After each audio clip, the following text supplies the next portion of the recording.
That's true. Okay, I think we'll get started here. Some good news. There are not going to be any votes until 5 o'clock, so we will have no interruptions during this hearing. So the committee will come to order.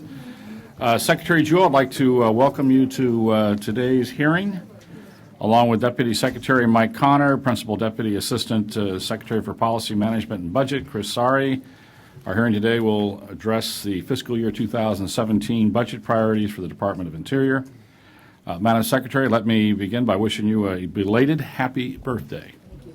It's a good one. I heard you climbed a mountain on a wall, whatever that is. So, yeah, well, it's one of these mountains you put on the. Gym in Arlington. There you go. It was a great party. Close enough.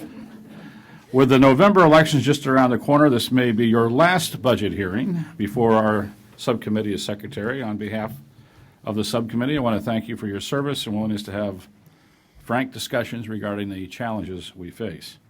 In particular, I want to thank you for your tireless personal efforts to reform the Bureau of Indian Education. Working together, we've made real progress in improving the quality of life and education throughout Indian country. This is further evidence that we can work together to find common ground, even if we don't agree on every issue.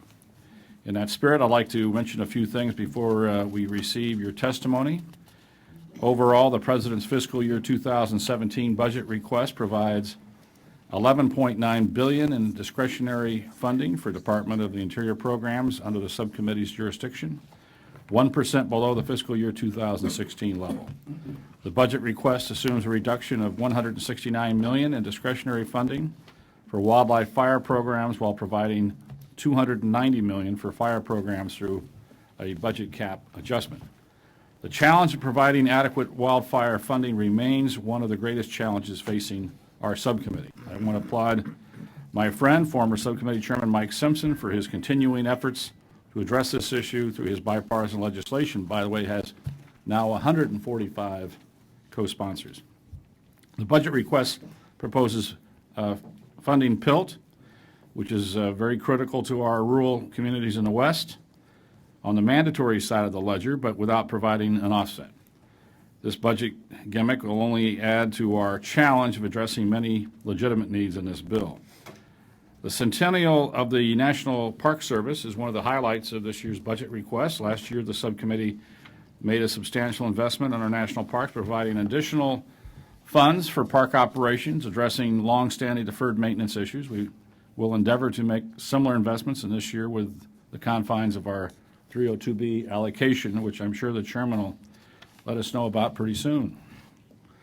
Like many from the West, I'm concerned about the President using authority under the Antiquities Act for designating large national monuments. President Obama has used this authority 22 times since 2009 to designate nearly 4 million acres as new national monuments. This is more than every other president except Jimmy Carter. Administration de facto moratorium on oil production without engagement with Congress.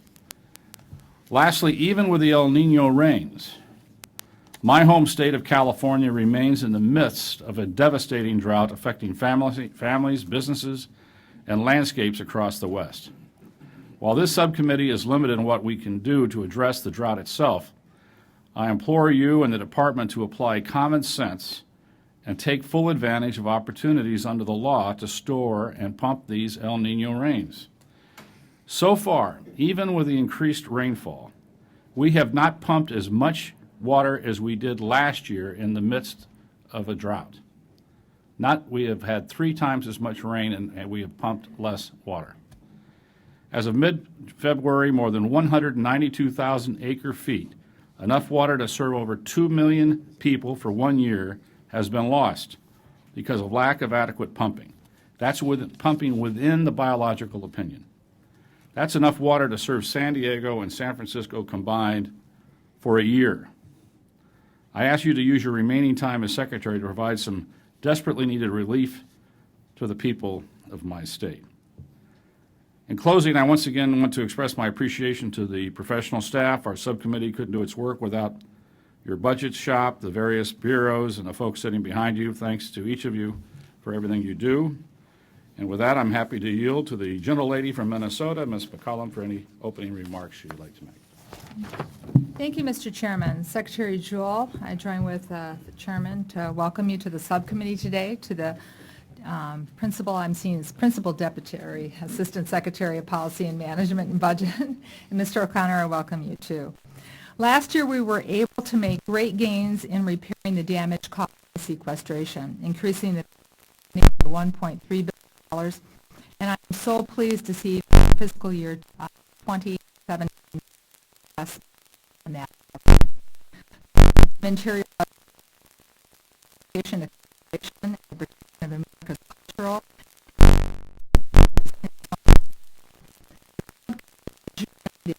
commitment and economic well-being of America.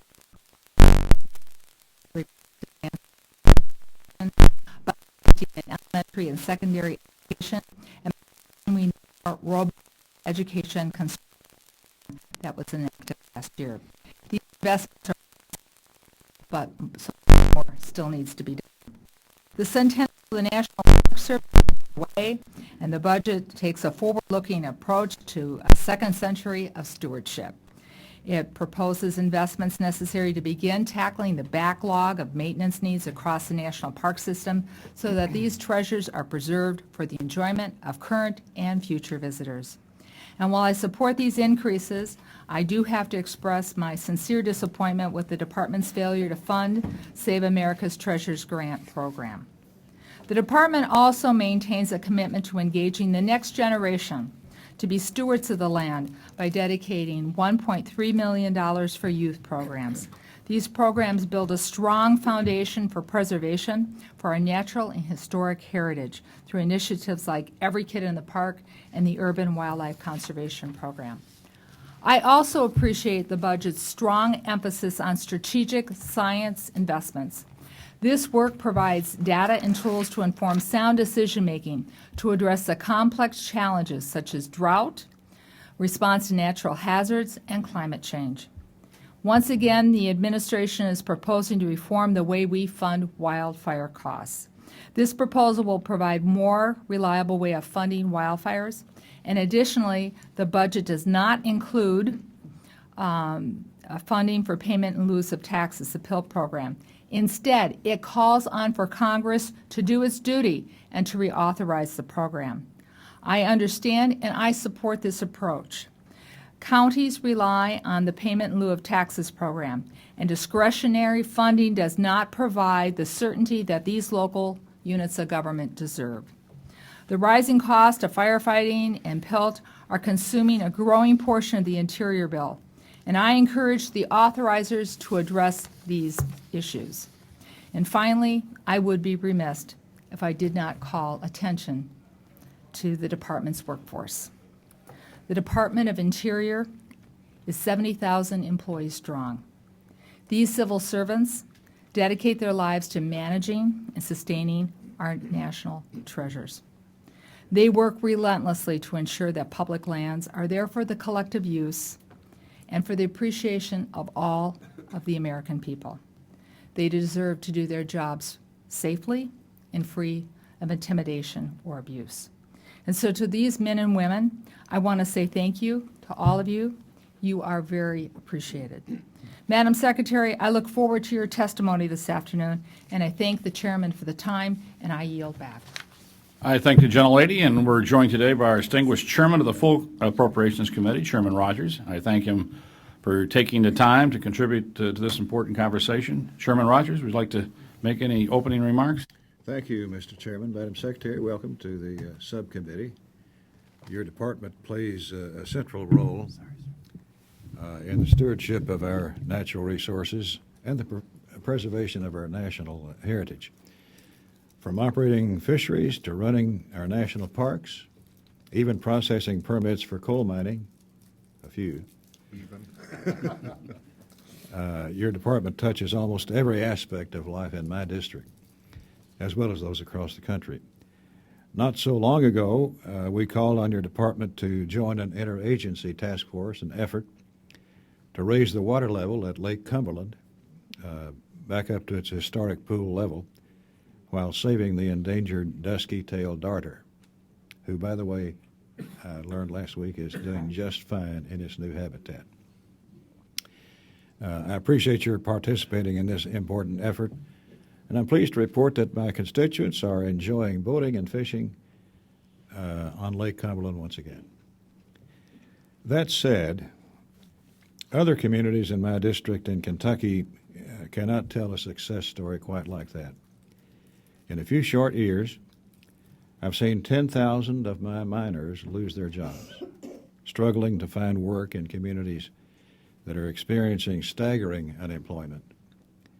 And let me be clear about one thing. Working in the coal fields was a good job for these miners.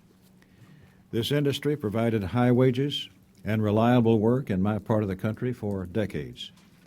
And watching these miners grapple with starting over again is heartbreaking.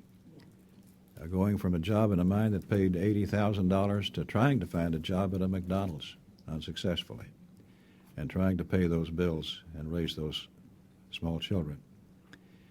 Not to mention, for every one mining job we lose in my area, we lose 3 to 4 more in other industries associated with it, leaving us with 12 and even 15% official unemployment in some of my counties. We have a real crisis in Appalachia, and some of the policies championed by your department only exacerbate the very real challenges that they face every day.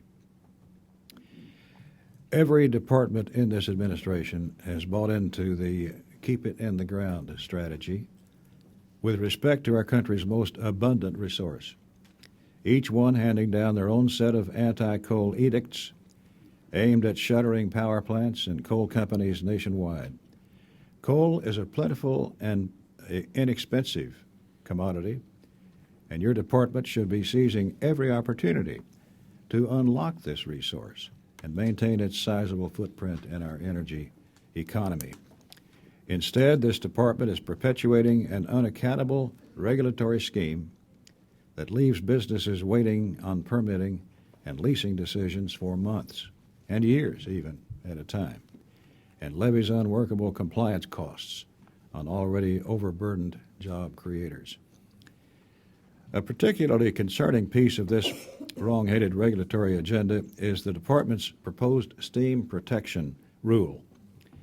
For over 4 long years now, you've been spending millions of dollars rewriting the stream buffer zone rule finalized in 2008. Your department has led an entirely mismanaged and insular rulemaking process from the start, seeking input from no one other than your politically minded colleagues, bent on destroying the coal industry through regulation. This committee has heard time and again from your so-called state partners that you have left them completely out of the rulemaking process. There's no doubt that this rule will have a tremendous impact on determining what coal can and cannot be mined, and will result in the bulk of it being left in the ground. One independent analysis of the proposed rule indicates that it threatens up to 280,000 jobs, most of which are in Appalachia.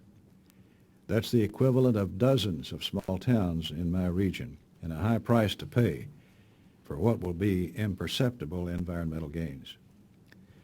All the same, your department doubled down on its anti-coal stance earlier this year when it issued a moratorium on all federal coal lease sales. This decision halts proposed coal lease sales in 9 states, including my home state of Kentucky, while you engage in an unnecessary study of the federal coal leasing process. Even pending lease decisions will be shelved during this exercise. And you know as well as I that this moratorium is just another excuse to keep coal off the market so it can't compete with other resources. This approach is not a winning strategy for energy independence or economic growth in the country. We have an unemployment crisis in eastern Kentucky, a disaster, and despite our efforts to retool and encourage economic development, these regulations are proving too much to overcome in some areas. Efforts such as the AML pilot program that this committee began last year and the President's Power Plus proposal for economic development on abandoned mine lands represent just a small portion of what it's going to take to get Appalachia back on its feet. The job creators in this region need relief from these onerous regulations in order to keep jobs in the coal fields online and to turn their good ideas for economic diversification into employment opportunities. These issues mean everything to the communities that are struggling to make ends meet in rural Appalachia. We need to set the right priorities here in Washington so that they can resurrect their economies and put their people back to work. Having said that, I look forward to hearing your testimony today. Thank you, Mr. Chairman. I'm also pleased to see our ranking member of the full committee, Ms. Lowy, is here today. I'm happy to yield to the gentlelady for any opening remarks she would like to make. Well, thank you very much, Mr. Chairman and Ranking Member McCollum, Secretary Jewell. Thank you for joining us this afternoon and for your service to our country. I hope you had a happy birthday. Many of America's natural wonders are a testament to our national heritage and symbols of the values upon which this great nation was built. From the Statue of Liberty to the Selma to Montgomery National Historic Trail and All-American Road, these sites represent significant moments in American history and mark the incredible progress our nation has made since its inception. The Department of Interior is charged with the significant task of conserving and protecting these sites. But the Department of Interior does so much more. It is responsible for the well-being of Native Americans, protecting wildlife, managing energy production, and providing for the public use and enjoyment of nearly 618 million acres of federal land. To support this critical mission, the administration is requesting $12.3 billion in discretionary funding. If enacted, this request would reverse some of the steep declines these programs have suffered as a result of sequestration. These declines led to a reduction in routine maintenance, aging, and understaffed park facilities, and public lands at greater risk of fire because they have not been properly managed. The President's fiscal year 2017 request also continues our commitment to our national parks and their centennial anniversary. These historic sites contribute billions of dollars to the U.S. economy every year, so it is critical that we maintain these parks and keep them safe and accessible for visitors. I'm also pleased the President's budget seeks to increase investment for Native Americans. The all-of-government approach to addressing federal responsibilities and tribal needs in Indian country is necessary to improve the quality of life for those living on tribal lands. Finally, I'm especially pleased by the President's focus on advancing clean energy and taking much-needed action on climate change. Through the President's Climate Action Plan, the Department of Interior will have funding to increase renewable energy resources and build community resiliency to help communities cope with the impacts of climate change already seen today. In short, your budget invests in public safety, economic prosperity that will improve the well-being of all Americans today and in the future, and I hope this subcommittee will support these crucial initiatives. I appreciate the commitment and the passion you bring to the job. I look forward to your testimony. Thank you, Mr. Chairman. I thank the gentlelady, and with that, Madam Secretary, I'm happy to yield to you for your opening statement. Thank you very much, Chairman Calvert, Ranking Member McCollum, Chairman Rogers, and Ranking Member Lowy, and members of the subcommittee. Thank you so much for the opportunity to discuss the fiscal year 17 budget request. This is, as you point out, the administration's final budget, and I want to take the opportunity to thank all of you for working with me and my team over the last 3 years to help the department meet its mission for the American people. And special thanks for the support that we received in this current fiscal year. I'd like to also take a moment to mention the incident that we just had at the Malheur National Wildlife Refuge in Harney County, Oregon. Through tremendous patience and professionalism, the FBI, with support from state and local law enforcement, ended the occupation on February 11th as quickly and safely as possible after more than 40 days. This was an incredibly disruptive and distressing time for our employees, their families, and the Harney County community. I'm proud of the Department of Interior law enforcement personnel who supported the response and helped keep our employees safe. We continue to cooperate with DOJ, the FBI, and others as the investigations move forward, and we remain committed to working with local communities on the management of public lands. Our overall fiscal 17 budget request is $13.4 million. Specifically for programs within this subcommittee's jurisdiction, the request is $12.3 billion. It builds on the successes we're achieving through partnerships, the application of science and innovation, and balanced stewardship. It gives us the tools to help communities strengthen resilience in the face of climate change, conserve natural and cultural resources, secure clean and sustainable water, engage the next generation with the great outdoors, promote a balanced approach to safe and responsible energy development, and expand opportunities for Native American communities. These areas are core to our mission, and they play a vital role in job creation and economic growth. The budget invests in our public lands, providing $5 billion to support operation of our national parks, historic and cultural sites, wildlife refuges and habitat, and managing multiple use and sustained yield on our nation's public lands. It focuses investment on important working landscapes like the Western Sage Steppe and the Arctic, and proposes a 10-year, $2 billion coastal climate resilience program to support at-risk coastal states and local governments, including funding for communities in Alaska to prepare for and adapt to climate change. As the National Park Service begins its second century, the budget provides $3 billion and includes a proposal to dedicate significant funding to reduce the deferred maintenance backlog. And I want to have a special call out to this committee for your support of the National Park Centennial this year and your words in that regard. The budget calls for full and permanent funding of the Land and Water Conservation Fund, and it extends the expired authority for the Historic Preservation Fund. It reflects the administration's strategy to move effectively to budget for catastrophic wildfires. And again, I want to thank your leadership in this committee and Congressman Simpson in particular for his leadership on bringing attention and constructive solutions on wildland fire. And in response to drought challenges across the West, it continues to safeguard sustainable and secure water supplies. And I know there'll be a robust conversation, Mr. Calvert, on that, Chairman Calvert. We continue to engage the next generation of Americans to play, learn, serve, and work outdoors with $103 million for youth engagement. This includes mentoring and research opportunities at the U.S. Geological Survey, urban community partnerships, scholarships and Job Corps training for tribal, rural, and urban youth, and work opportunities in our bureaus.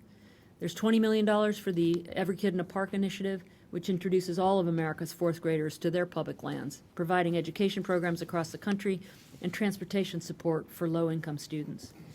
We continue to promote a balanced approach to safe and responsible energy development that maximizes a fair return to taxpayers, with $800 million for renewable and conventional energy development, a $42 million increase. We're on track to meet the President's goals of permitting 20,000 megawatts of renewable energy capacity on public lands by 2020, with nearly $100 million for renewable energy development and infrastructure. Offshore, this budget supports the Bureau of Ocean Energy Management and the Bureau of Safety and Environmental Enforcement with funding to reform and strengthen responsiveness, oversight, and safety for oil and gas development.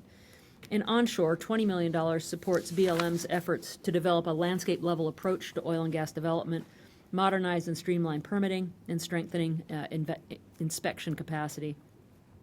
We are expanding educational and job opportunities for Native American communities with $3 billion for Indian Affairs. It's a 5% increase to support Native youth education, as was mentioned, the American Indian Alaska Native families, public safety, and building resilience to climate change. The President's budget calls for a $1 billion investment specifically in Indian education and $278 million to fully fund contract support costs, a cornerstone of tribal self-determination. The budget supports our commitment to resolve Indian water rights settlements and support sustainable water management in Indian country with $215 million. It's a $5 million increase. It also includes funding to strengthen cybersecurity controls across all agencies. It invests in science and innovation with $150 million for USGS natural hazards and that's an $11 million increase. And funding will continue development of Landsat 9, a critical new satellite expected to launch in 2021. We believe this is a smart budget that builds on our previous successes and strengthens partnerships to ensure we balance the needs of today with opportunity for future generations. So thank you, and I'm happy to respond to any questions you have, and I can tell there's going to be a number of robust questions coming my way. Thank you. And with that, we're going to start with our chairman, Mr. Rogers. Oh. Well, thank you, Mr. Chairman. Madam Secretary, the stream protection rule that I referred to has been a boondoggle wrought with controversy from day one. Congress and the courts have both weighed in with concerns about the substance and the process of this rulemaking.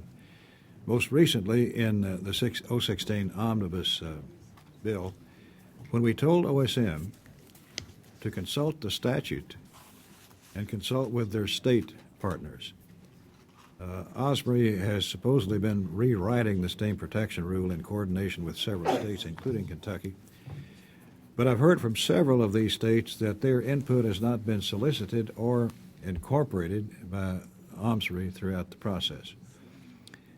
As you know, under SMACRA, you are required by law to work with the states on this rule and to incorporate their input before finalizing that rule. That rule is expected to destroy over 280,000 jobs in Appalachia and elsewhere, and I'm extremely concerned about how the department managed the development of this rule and ensuring that states have a role in the process. Can you tell me how much we've spent so far on this rule to date? Chris, do you have a number in terms of what we spent? No, we don't. We'll have to get back to you with that. But would you like me to comment, though, on the process? Please, but surely we have some idea of the cost. I just don't have that number with me, so I want to make sure I give you an accurate number. I'll try to give it that right now. What's your estimate? I think the director at one point had put an estimate of around $6 million. Our team is scrambling in the notebooks behind us, so before I finish answering this question, hopefully we'll have some sense. No? Okay, it sounds like we'll have to get back to you for the record. Right. Let me just say that it's been an incredibly long process. I appreciate that. The Office of Surface Mining Reclamation Enforcement did engage with states early on and took that input. They published the draft environmental impact statement in July 17th with a proposed rule 10 days later. They conducted 6 public hearings, one of them in Lexington, Kentucky, most of them in coal country throughout the nation, and they're analyzing just shy of 100,000 comments that were received during the comment period. We've also had 15 meetings with 13 different states. I understand that the state of Kentucky declined to meet with us, but we would welcome their participation.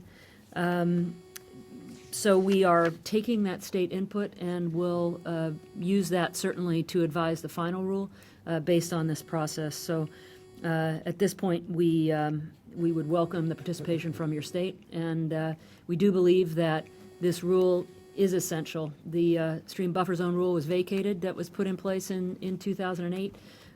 So we feel that we need to address very real water quality issues and the impact to the watersheds of the mining practices, and that's what this rule intends to do. In the omnibus bill, OSM is required to provide the states with all technical reports, data, analyses, comments received, and drafts relating to the environmental reviews, draft environmental statements, the final EIS. They're also required to meet with any primacy state at the request of that state. And those congressional directives are in direct response to OSMR's failure to work with the states in a collaborative manner, as partners, if you will, in the development of the proposed rule and draft EIS. It's absolutely essential that this failure be corrected so that states will be more involved in the rulemaking process as the law requires. In response to the language in the omnibus bill, How has the department and the agency taken steps to begin working collaboratively with the states on the stream protection rule? I guess two comments. Certainly, we fully intend to comply with the language in the omnibus, and the reference documents that were specified in the language should be available very soon, and will be provided to states as well as posted on a public website soon thereafter. So they're being compiled as we speak and will be released relatively soon. How soon will that be? My language says shortly after February 29th. This is now March 2nd. So I don't know an exact date, but soon. We also have held, as I mentioned, 15 meetings already with 13 different states. There are several states that have chosen not to meet with us, including Kentucky, but we would welcome their participation and value their input. Thank you, Mr. Chairman. Thank you. Ms. Lowy. Well, thank you, Mr. Chairman, and thank you again for your important work. I'm extremely concerned about the use of body gripping traps within the National Wildlife System. One of the key problems with these traps is that they're non-selective, meaning they don't only catch the animals they are intended for and pose a great danger to individuals who may also be harmed by these traps. More than half of our nation's 550 refuges allow trappings and the use of steel jaw leg hold traps, despite the fact that this inhumane trap has been banned by more than 85 countries and 8 states. Body gripping traps are not necessary for the maintenance of wildlife refuges, especially since there are alternative and more humane ways to remove or relocate animals. 2 questions, because I've been hearing about this issue for a very, very long time. To what extent do you keep records of the types of traps set and what those traps catch within the National Wildlife Refuge System? Do you believe that the continued use of body gripping traps is conducive to the original purpose of the National Wildlife Refuge System? Congresswoman, thank you for the question, and I will say that I need to take this one for the record because I don't have information on this. I don't know if we keep records. I do know that we allow hunting and fishing, but the methodologies used, must be consistent with our authorizing statute. But I don't know, so I'm going to have to get back to you on that. I appreciate it. And by the way, I've had legislation on this issue, I think, for the last 20 years. So I'd really appreciate you getting back to me, giving me an up-to-date report. On the National Heritage Area, your budget request proposes a number of important investments. However, there is one program in which the request falls flat, the National Heritage Areas.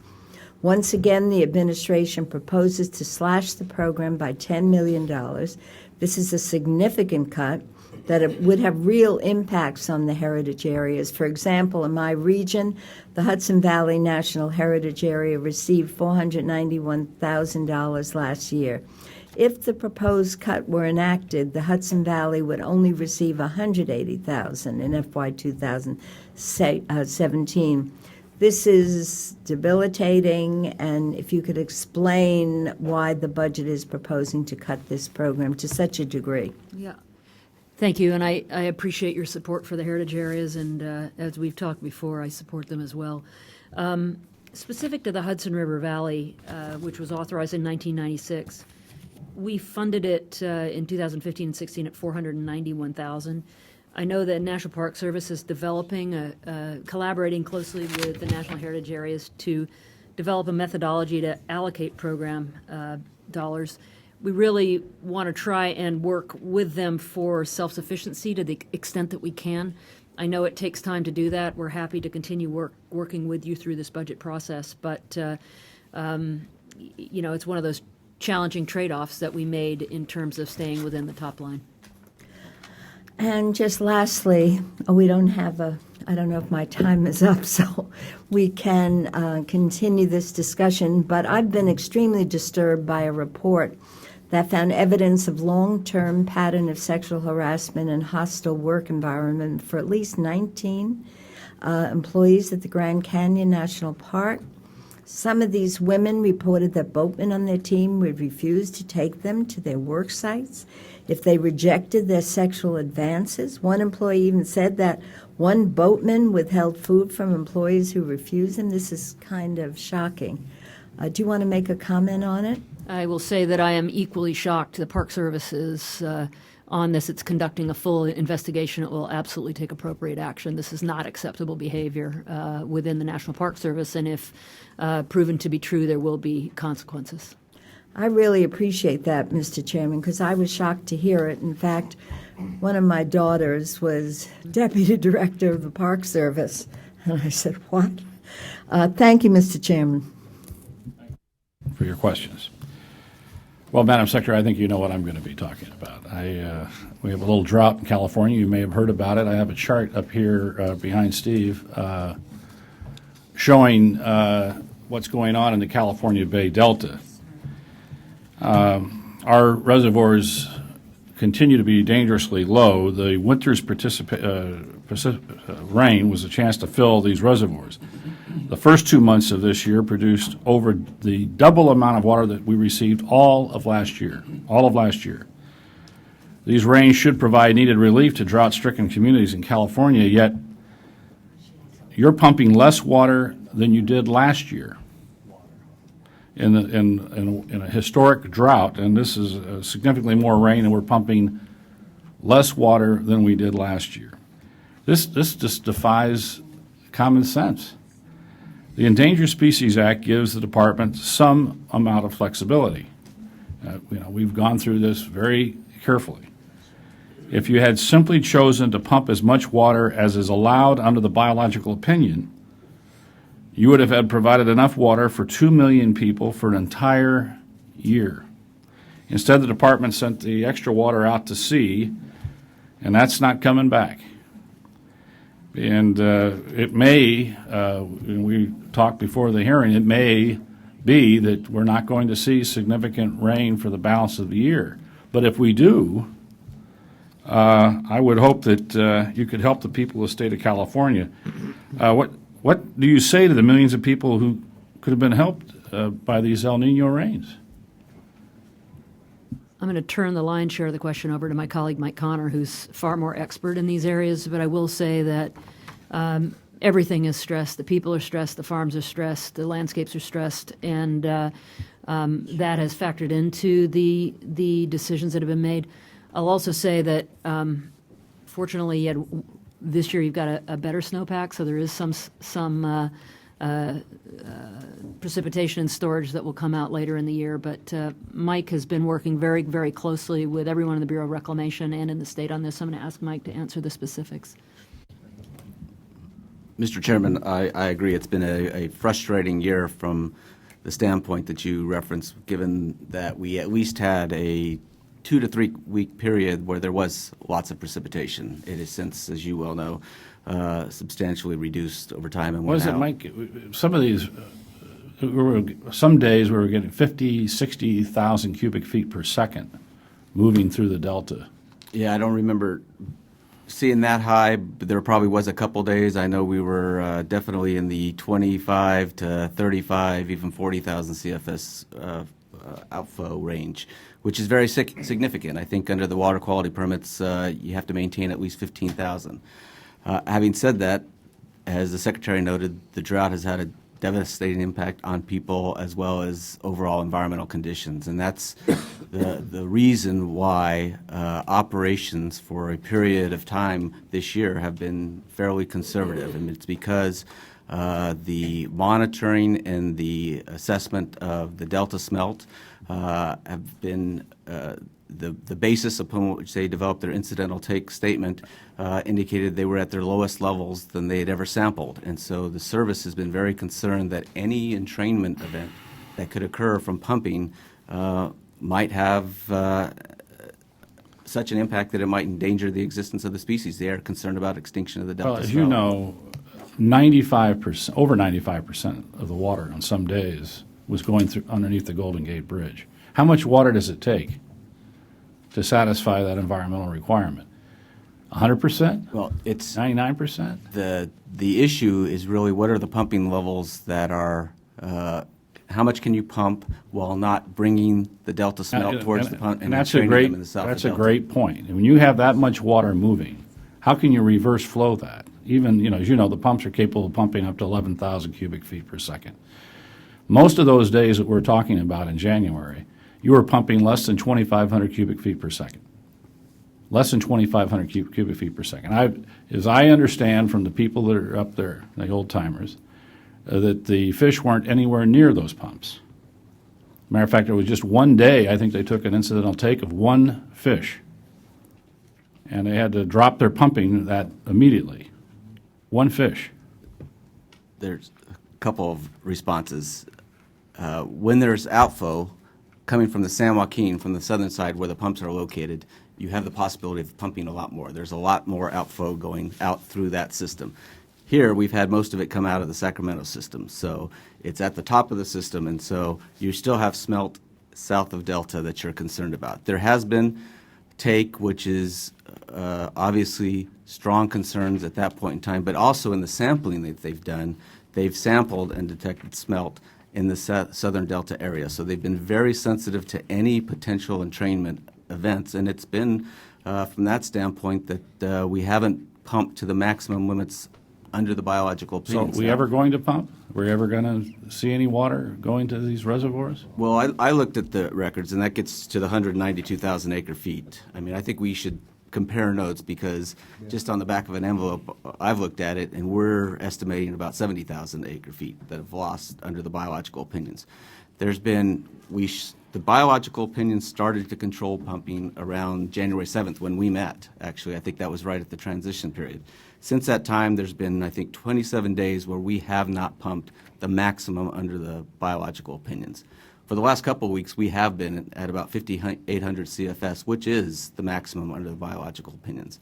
I'm hoping, and that approach and the concern about the species is probably going to continue. I'm hoping that we can get at least a couple more precipitation events, particularly on the south side of the system, and maybe we can go above the 5,800 CFS level like we did last year. Well, that's what we're down to now is hope.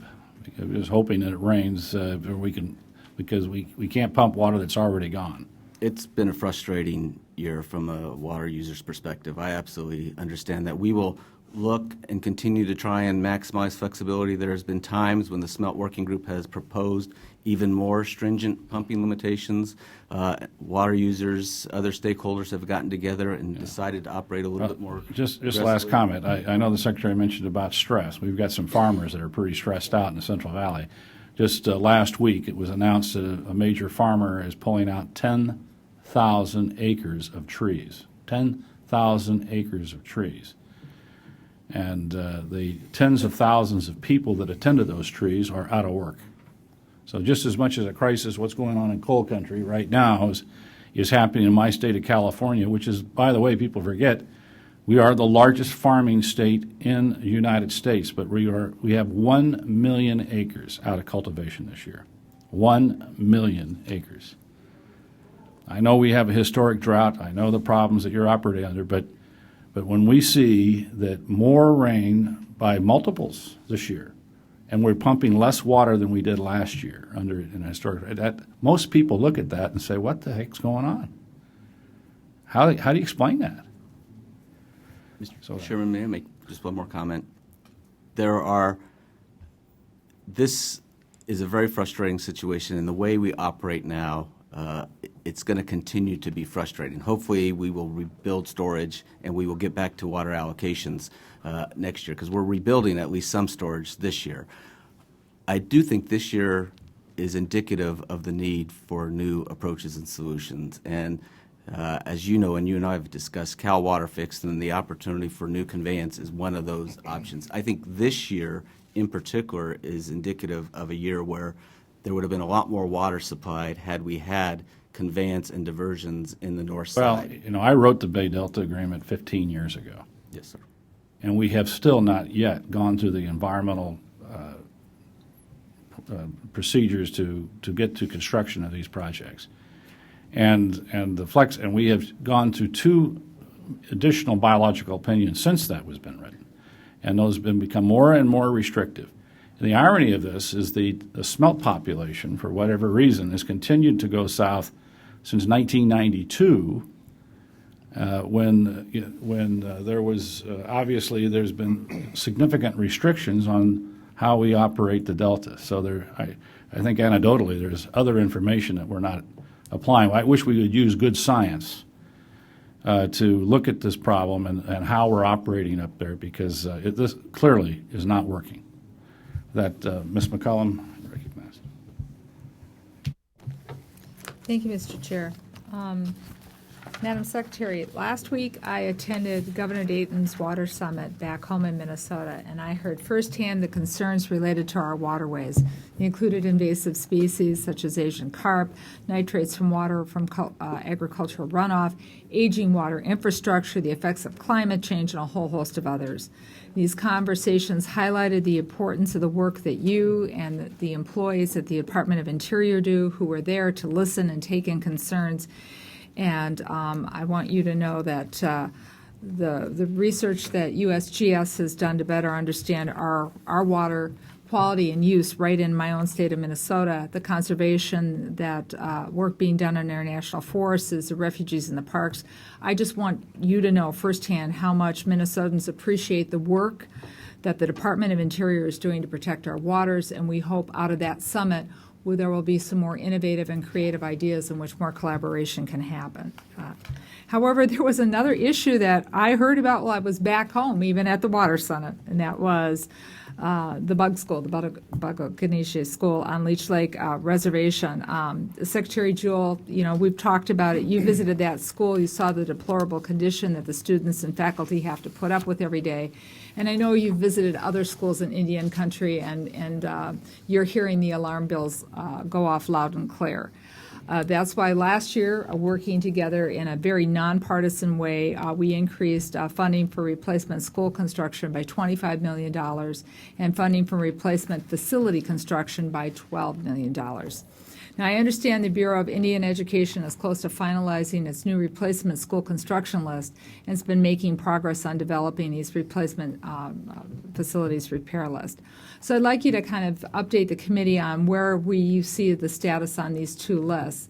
But also, you did send, I'll call it a white paper, over some ideas that you had on how we might be able to speed up school construction. With high suicide rates, with what you're working on in Generation Indigenous, with what we're hearing from the stress that many of these communities are facing with drug, alcohol, and now the current heroin epidemic. The youth that were here from Indian country the last 2 weeks are looking to us for leadership. They see education as an opportunity for more progress and more success for them in their lives ahead. Can you update us in the committee on how you see us progressing on school construction, education, and as we're getting ready to hand over to a next administration, what you think the President will encourage the next President of the United States to be doing on these issues in Indian country? Great. Thank you for the question, and I'd say more importantly, thank you to this committee in particular for your personal interest, your engagement, your codels out to Indian country to see firsthand what's going on. First on school construction. We had over 50 schools that submitted applications for whole campus construction replacement. We narrowed that down to 10. We had them do additional presentations. The input from those presentations is being analyzed to come out with a list, and it is weeks away, I think, so very, very soon. On the Bug-Anagishig school specifically, certainly the language that you put in the authorizing statute helps shine a spotlight on that particular property. That is something that is also in process and evaluation. As we talked about on the phone, we have to make sure that the scope of the work is appropriate and it's prioritized well relative to other replacement facilities. That's in process, but you can expect that there'll be resolution to that relatively quickly. How do we speed up school construction, this whole process? I think we had a list that was dated back to 2004. With the support of this committee, the final 2 schools on that list are being done. We have a whole process dictated by the No Child Left Behind Act that we've been following so that we have a more of a living, effective list going forward, and that's what has taken a while, frankly, in coming up with the next few schools that we're going to prioritize, but will be a robust process so that we can keep that list up to date, recognizing that things change. I mean, population demographics change. If we can make investments that can extend the life of one particular facility, that may raise something else in the priority list. So those are all, I'd say, nearing completion in terms of the process. On the reprogramming, thank you for the support for the BIE reprogramming. We have posted the new jobs. Some of them are existing jobs that will continue. Some are new jobs people are applying for. The period of time to apply for those closes on March 11th, and we expect to have them beginning to be filled by the middle of April. We have already started a robust training program for teachers, so students will begin to see changes in the classroom. We're working with school boards on training for school board members to do a more effective job, because that also has been part of the problem. And then, of course, we have the sovereignty and education grants that are working with tribes that want to take over control of the schools. So I think students will begin to see a difference in the classroom probably already this year, but next year. But more importantly, you mentioned Generation Indigenous, you mentioned high suicide rates. Fact is, we need to work across government and with tribal communities to address some of these really challenging issues. School facilities can be an ideal spot, gathering place for parenting classes, for counseling, a safe place for kids to go after school. This is part of what we're encompassing in the Tawahi Initiative. So there's an increase in the budget for the Tawahi Initiative, which looks at whole families. We have, through the President's action, formed the White House Council on Native American Affairs, which I chair. We've hired a full-time staff member for that, which is a career staff position, so that will continue beyond this administration.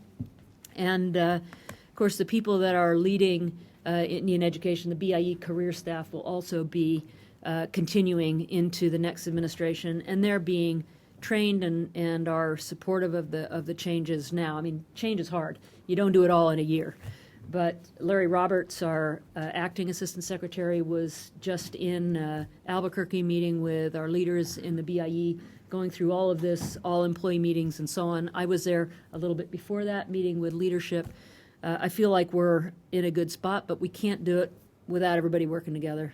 I'll just mention quickly one more thing. It's hard without a clock, so I'm sorry, but Pine Ridge is a promise zone community. The Ag Department picks those, but we've got a strike team in place to really understand what's happening with suicides and what we can learn from an effort on Pine Ridge with SAMHSA, which is a unit of HHS, the Indian Health Service, the BIA, the BIE, to say if we work collaboratively together and with Ag and some of their rural programs, can we make a difference? So there is a lot going on.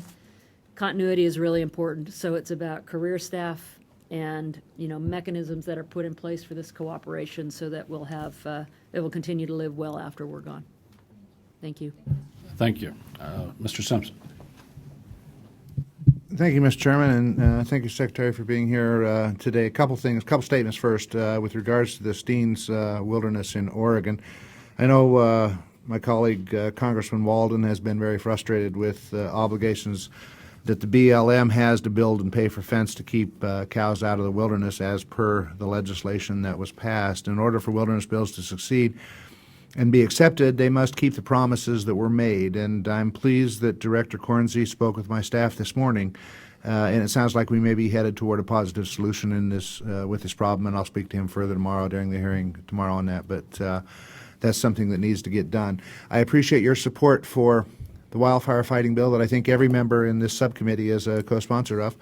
And last year, unfortunately, we didn't see it get across the finish line. We keep pushing it a little further each year. But what Chairman Calvert was able to do is get $1 billion extra in an outside account for wildfire fighting. While we don't think that's the permanent solution we need, hopefully it will stop the fire borrowing for at least a year or 2 years or however long it lasts until we have an extremely bad year. My advice, as I told the Chief of the Forest Service, would be do not do any fire borrowing this year. take the money out of the account that was set aside to do this. One of the challenges we have is explaining to our colleagues that don't understand what we're doing and why we want to do what we want to do is they say, well, it all worked out, you know. They don't see what wasn't done because you borrowed money from the accounts that we appropriated money for. So it would be my suggestion that you don't do any fire borrowing this year and let it work as these people put the money in for it to work and see how it'll work. Now, a couple of things I would ask you about. One would be sage grouse, but I suspect other people are going to talk about sage grouse a little bit. But let me ask you: you got a proposed $79.2 million for sage grouse conservation, huge increase. We used to ask for about $15 million for sage grouse. Last year it was $45 million. One thing this committee wanted to make sure is that we didn't list sage grouse, and one of the excuses was that we didn't fund what was requested. So we made sure we put those resources into the sage grouse. This year it's a $14.2 million increase over last year. What are we going to do with the sage grouse money, the $79.2 million? Largely, that's the $66 million in the BLM to implement the resource management plans. That's about a $14 million increase. It's on-the-ground vegetative treatments to protect, improve, and restore the sage steppe. You know, in Boise, the best smelling trip I took last year was to the seed warehouse. Part of what we need to do is actually find the right natives. Could just said Idaho in general. Some parts of Idaho I haven't had the same experience, but that's the cattle business, and that's good too, right? So it's largely implementation of the resource management plan. There is money in for the national seed strategy. You've done some innovative stuff in Idaho. You've used volunteer groups, youth groups to collect seed, to plant sagebrush.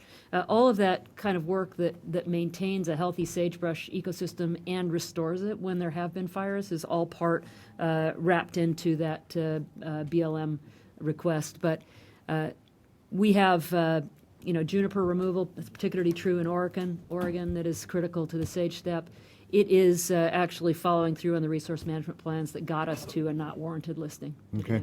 And one quick question, because I've got to go to another hearing if I could ask it, Mr. Chairman, before. I would hope that the department would support what this committee has been trying to do, and that is implement the Fish and Wildlife's decision on wolves in the Great Lakes and Wyoming.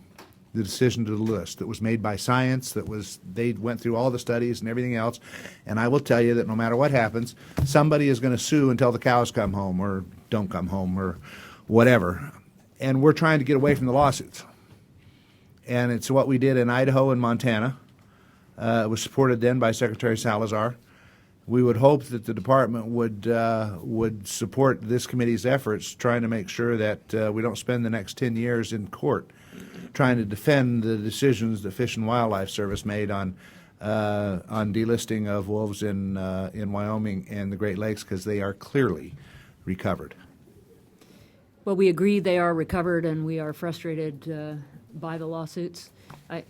I would hope that the Endangered Species Act doesn't have to get administered by the halls of Congress. I mean, I think that's the only objection we have is that we're frustrated that we lost that lawsuit. Well, and we're not trying to change the Endangered Species Act or anything else. What we're trying to say is, listen, it's worked. It's done its job.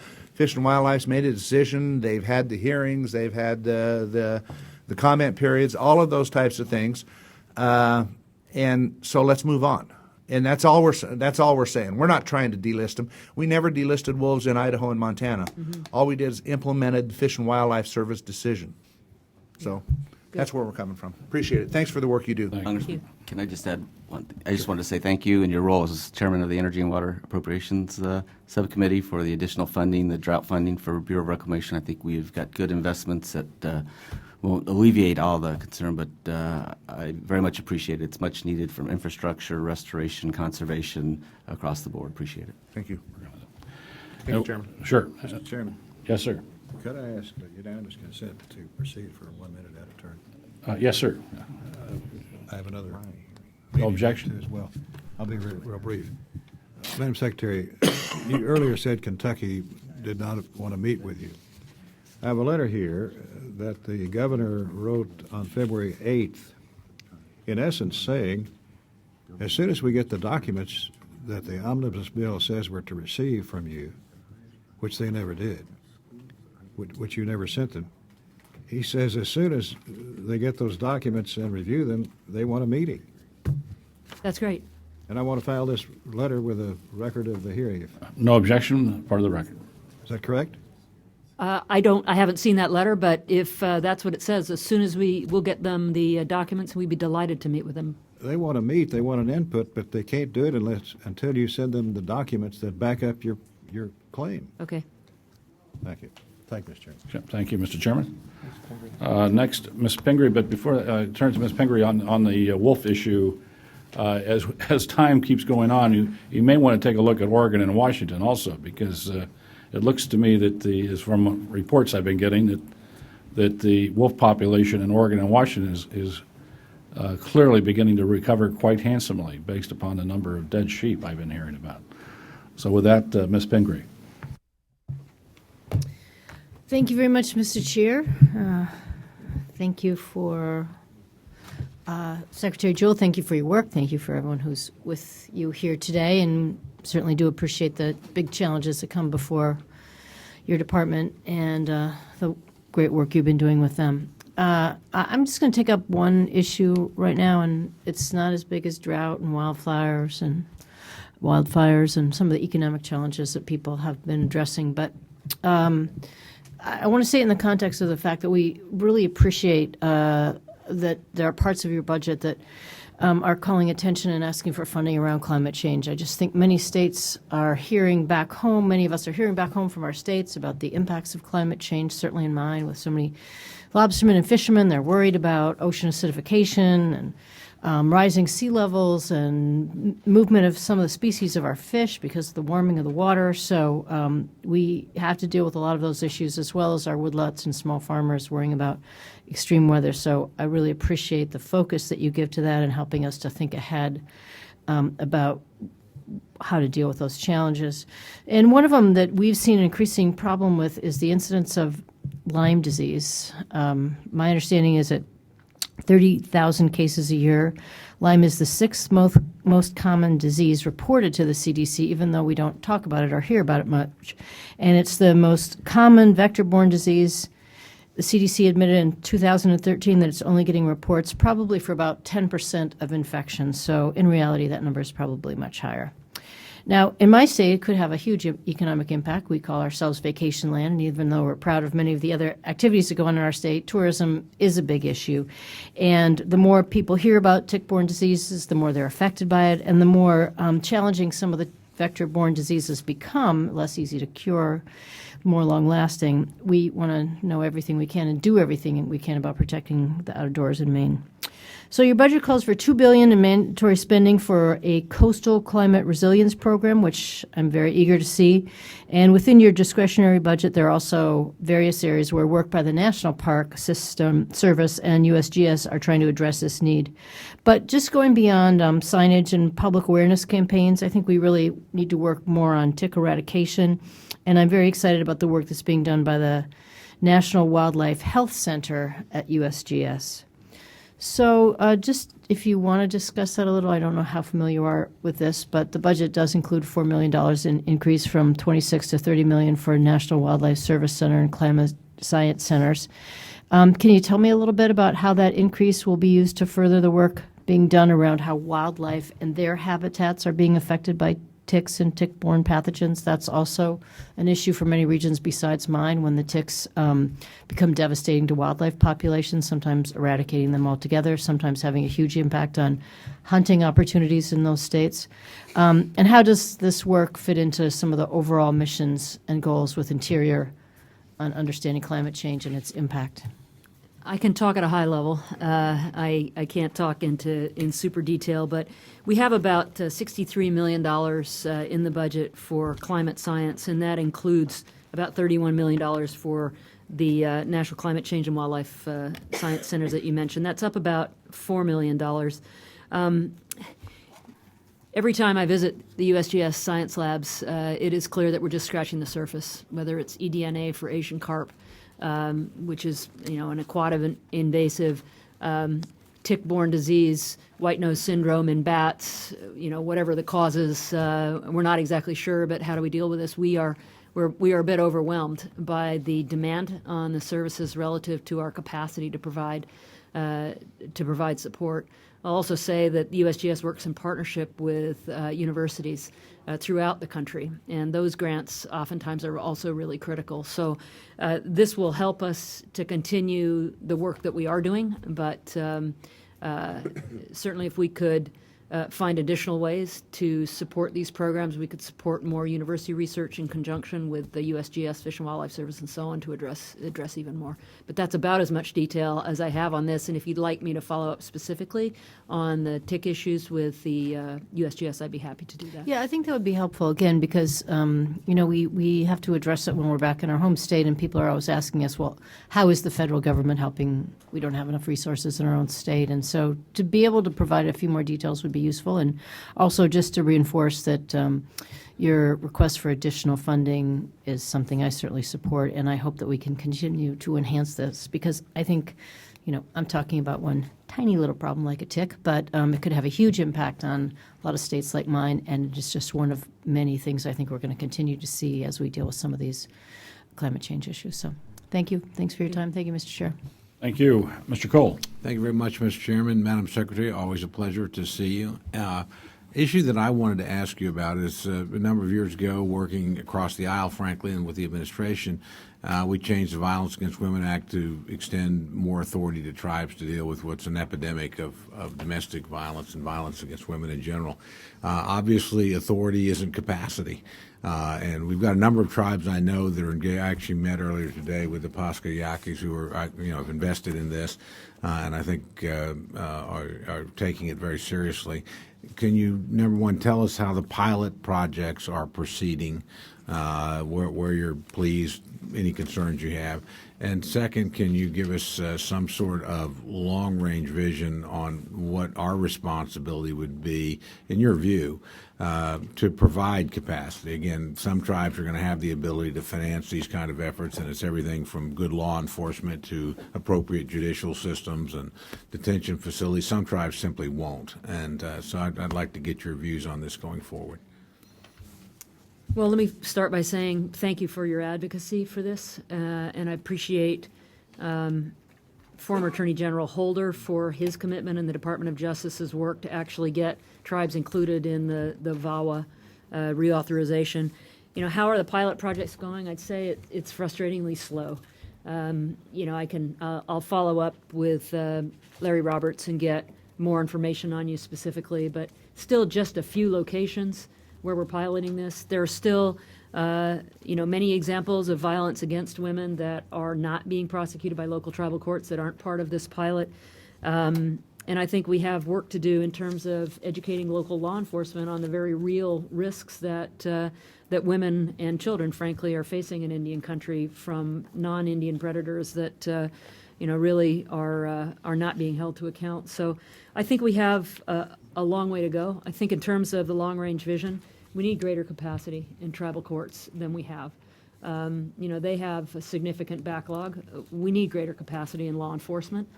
We have, as you know, run pilots for law enforcement, actually leaning into a number of different law enforcement agencies, the U.S. Park Police, National Park Service, Fish and Wildlife Service, other law enforcement entities, to beef up enforcement on reservations across the whole spectrum of criminal justice, and it's had a profound impact on reducing crime.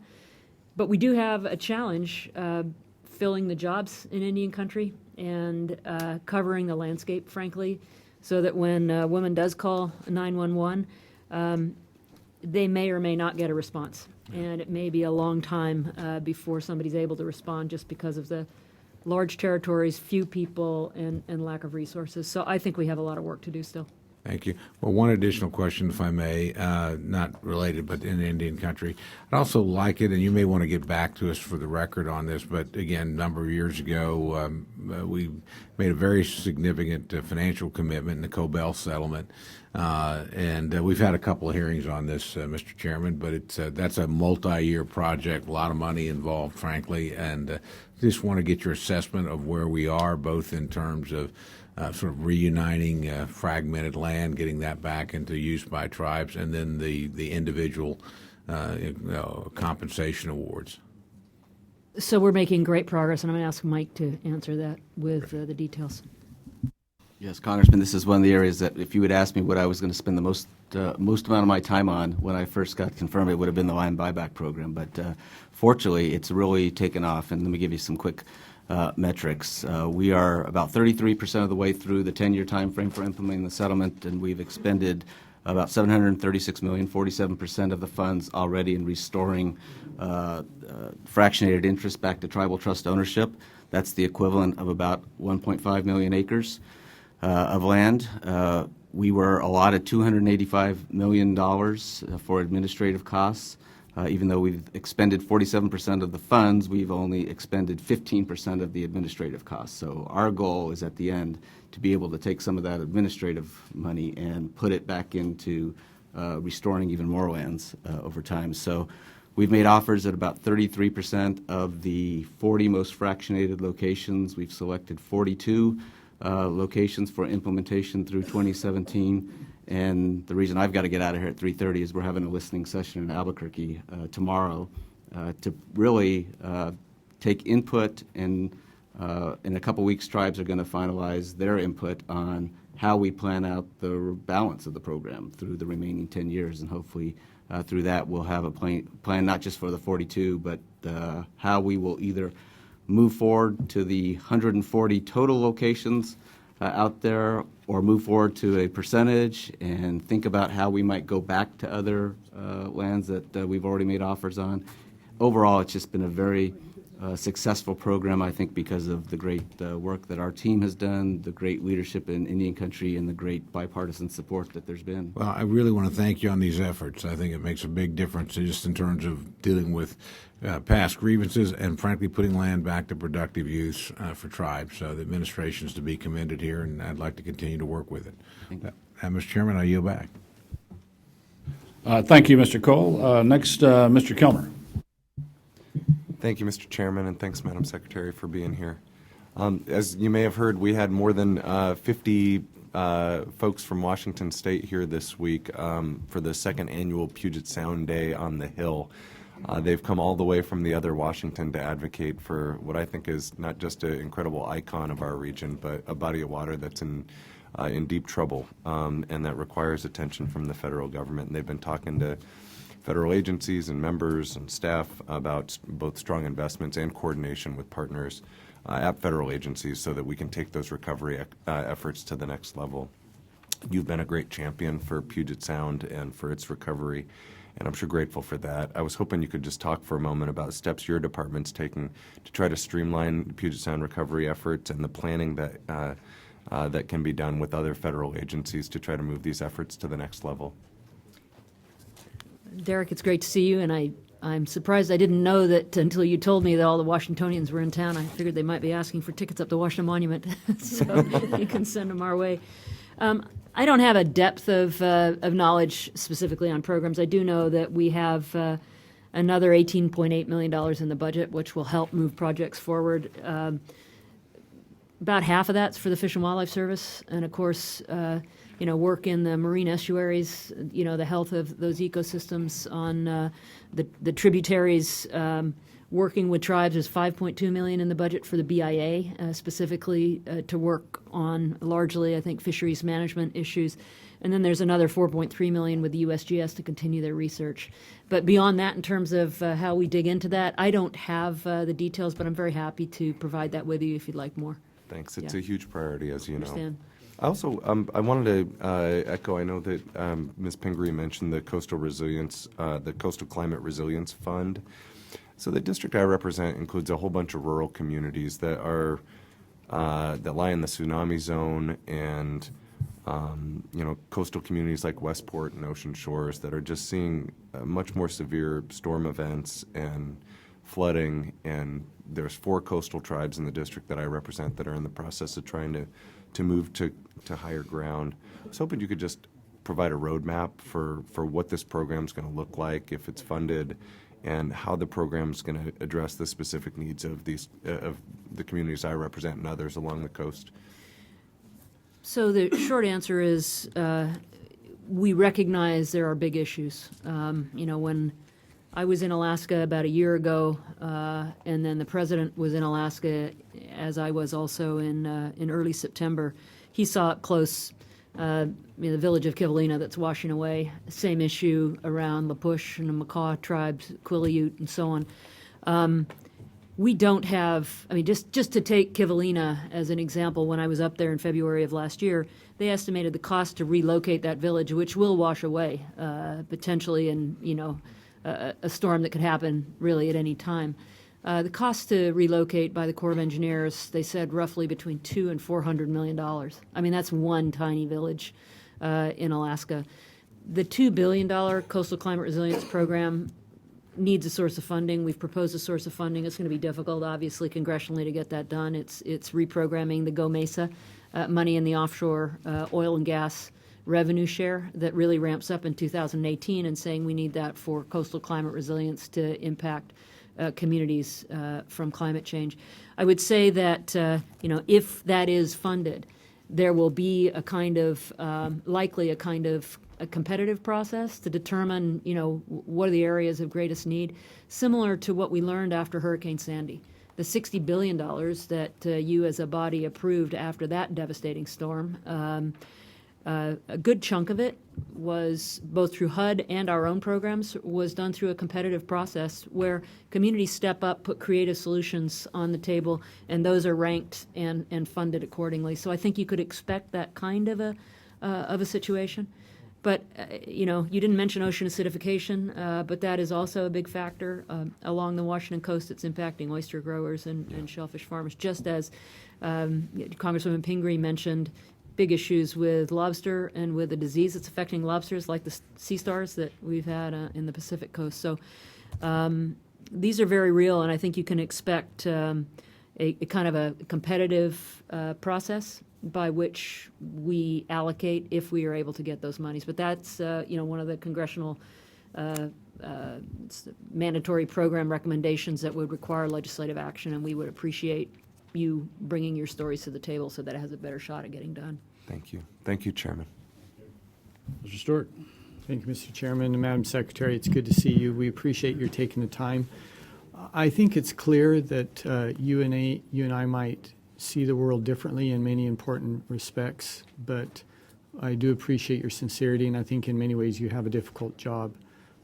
But I would like to express some frustration to you if I could, and it's not directed at you. I'm expressing this frustration to you on behalf of the people that I represent back home. And if I could, I'd like to tell you about some of those people. I'd like to tell you that I know a coal miner back home in a very rural, very poor district. There are 2 coal mines in Utah, in my district, very high quality coal, clean coal. And we have been working as hard as we can for years now to keep those coal mines open. It looks like we'll fail in one instance and maybe in both of them. And I don't know what to say to this farmer, to this miner and his family, because nearly a third of the jobs in this county will be lost if that coal mine closes. I know a teacher in my district, and I come from a family of educators. And one county has actually had to declare an education emergency. Now, I didn't know there was such a thing, but apparently there is, because they have lost, over the course of a few years, 2/3 of their students. And now they're looking at busing the remaining students well over an hour to go to high school. The reason they've lost these students is because families have left the county because there are no jobs. There used to be jobs in mining, in ranching, in forestry, and in timber, and there just simply isn't any longer. I know a rancher in my district, and he came to me. This is a humble man. He's not a radical. He's not one of those who are joining with some of these other organizations. And he has tears in his eyes. And he shows me a letter he gets from BLM that they're cutting his grazing rights in half. And the thing that I see in him is fear. And it's not only fear about his family and their future, it's a genuine fear of the federal government. And I don't know what to say to him in those circumstances. One more if I could, and then I'll ask a question. I know a business owner who used to have a thriving business. Now, they weren't, making millions, but he was supporting his family. But in that area, they transitioned to an economy based on tourism. So instead of being open 12 months a year, he's open 3.5 months a year. And he's struggling for the other 8.5 months to find ways to feed his family. Now, that's the impact of federal decisions on families and on people. And when you have to deal with them, as I know you do, and as the rest of us around this table do on a very regular basis, there's many times when I simply don't know what to say to them. Now, in this instance, a lot of that was because of a federal decision to create a monument. And by the way, when the president at the time, Bill Clinton, created that monument, nearly 2 million acres, he didn't come to Utah to do it. He stood on the Arizona side and pointed to Utah and said, I'm creating a monument over there, because he honestly didn't have the courage to come face the people that was going to be most impacted by it. And there are many of us in Utah, and in particular my district, who are scared to death that the administration is considering and in talks and consideration of another national monument in Utah or in my district. Are you working on a monument proposal in Utah? And well, I'll just ask that question first and get your response, and then follow up if I could. Okay, as you did in yours, I'm going to give you a little bit of background. First, I understand the transitions that go on in communities. Congressman Kilmer and I are from the same home state. Commodity-based businesses like oil, gas, coal, timber, which do have impacts on the environment, which is not a static thing, do impact lives in a very real and profound way, and they impact communities, and that is very difficult. So on a micro level, we must work together to help support those families. In grazing and ranching, the BLM is managing a mandate of multiple use and sustained yield, and we have seen changes on the landscape where the sustainable yield may be lower in terms of how many cattle a given area can support compared to what it was in the past. And that's very difficult if you are that rancher. But that is part of the job of the BLM. So those are really, really difficult. And our employees are your constituents. They live in your communities. They are in schools with people that are affected. And, I am fully supportive of working together on programs that do help people retool as whether the commodities changing around them. It's easy to blame the federal government regulations for issues on things like coal, but it is also a commodity. It's been impacted by natural gas, switching to natural gas pricing, worldwide demand for coal. It's not all about regulation. But if I could, just to clarify, in my instance, it really was about a federal decision. These weren't taking place because of market conditions in any of them. They were all a result of a single federal decision, in this case, creating a monument. Okay. And I understand what you're saying. There are other things at play, but just to clarify my setup, You were talking about the grand staircase. About the grand staircase and the fear of another repeat of that. Yes. So to your question specifically, both Congress members Bishop and Chaffetz were in my office earlier this week on Monday. I'd met with them previously, I think in June or July, about the Public Lands Initiative they've been working hard on. And I know that there have been a tremendous number of community meetings that they have held with a variety of stakeholders. And I think there were pretty high hopes that that effort would result in, a successful, balanced approach. There's a group called the Bears Ears Intertribal Coalition, I believe. They have met with me. I had sent them over to Congressman Bishop to meet with him to talk about the Public Lands Initiative, which they did. Since the early language has come out on that document, there's a tremendous amount of frustration about the language, largely dealing with what they call wilderness has a number of exceptions that aren't consistent with typical wilderness designations. So in that context, yes, the Bears Ears Coalition has come in. They've advocated for a monument. This is not a secret. It's something that we have suggested they come and talk to the delegation about. There have been a number of people that have come in since the Public Lands Initiative was rolled out, saying what we negotiated hard for in these thousands of meetings, we do not feel was honored in the language that came out. And you do have in that region some pretty incredible assets that do warrant protection. So, as I said to Congress members, Bishop and Chaffetz, we have not done any monument designations without engaging with local communities, and we would certainly do that should there be any efforts to move forward in that region. But I think I would hope both of us would agree that Utah, and in specific Cedar Mesa area, is spectacular with clear antiquities that warrant protection, and we would welcome your support and engagement in looking at what appropriate protections for those landscapes would be. Well, thank you, and I would respond, I guess, with maybe 3 points quickly, and then I want to ask one more very, very quick question. The key players on that PLI, Congressman Bishop's initiative, are still involved with that. They're still hopeful that they can come to a local solution. The second thing I would ask is that you dive into to some of those organizations that pretend to represent local interests, because the vast majority of them are not local individuals.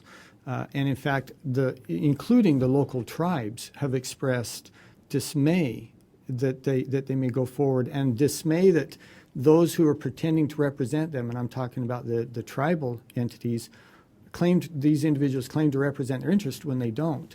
And then, if I could, this very quickly. So that's on the eastern side of the state. Are you looking at creating a monument in my district on the western side of the state?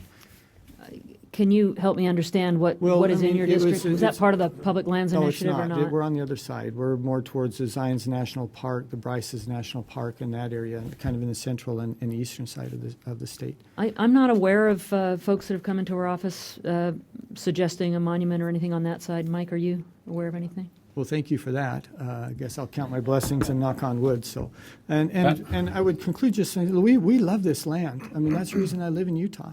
I was writing books. I could have lived anywhere in the world. I chose to live in Utah because we love this land. We want to work with you to protect it, but we just beg you to use those of us who live there and love it as a resource as we try to find some ways to do both. So thank you, Mr. Chairman. Thank you. Yeah, Mr. Stewart's our most read author in Congress, so we're very proud of him. I don't know what that means, actually. I don't know that either. Mr. Israel. Cheap shot. Thank you, Mr. Chairman. I hope to be one day one of the most read authors in Washington. There's one. Madam Secretary, welcome. I want to shift to an issue that generally has bipartisan support on this subcommittee, and in Congress, and that is wildlife trafficking. You and I attended an Ivory Crush in Times Square in New York City over the summer. I've been working on a bipartisan basis with Jeff Fortenberry from Nebraska on this issue. Many of us support additional resources for wildlife trafficking, not only because it is a humanitarian thing to do, but because we're learning that wildlife trafficking is providing revenue streams to terrorist organizations around the world. And I just wanted to ask you this one very simple question.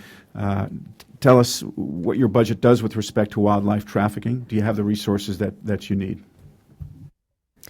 Thank you for your interest, and thank you for that really effective public awareness raising session when we crushed the ton of ivory, and that's on top of 6 tons that we crushed in the wildlife repository. There's a few more people in Times Square than there are at the Rocky Mountain Arsenal National Wildlife Refuge. We have a total budget of $56 million in 2016. In 17, we've got about a $500,000 increase. It comes from a multitude of areas. There is $33 million in the Fish and Wildlife Service for international affairs. That includes law enforcement dedicated to wildlife trafficking of $7.5 million, and then a multinational species conservation fund of $11 million. I've been to 2 demand countries, Vietnam and China, on this issue. Vietnam in particular is also a source country for pangolin in particular and turtles. I went to an area where they're trying to rehabilitate pangolin and turtles, a conservation area. But the demand for rhino horn, for elephant ivory, for pangolin, for exotic meats that are not sustainably harvested throughout Asia is extreme. And we're just scratching the surface, frankly, with the efforts that we have. State Department has been helpful.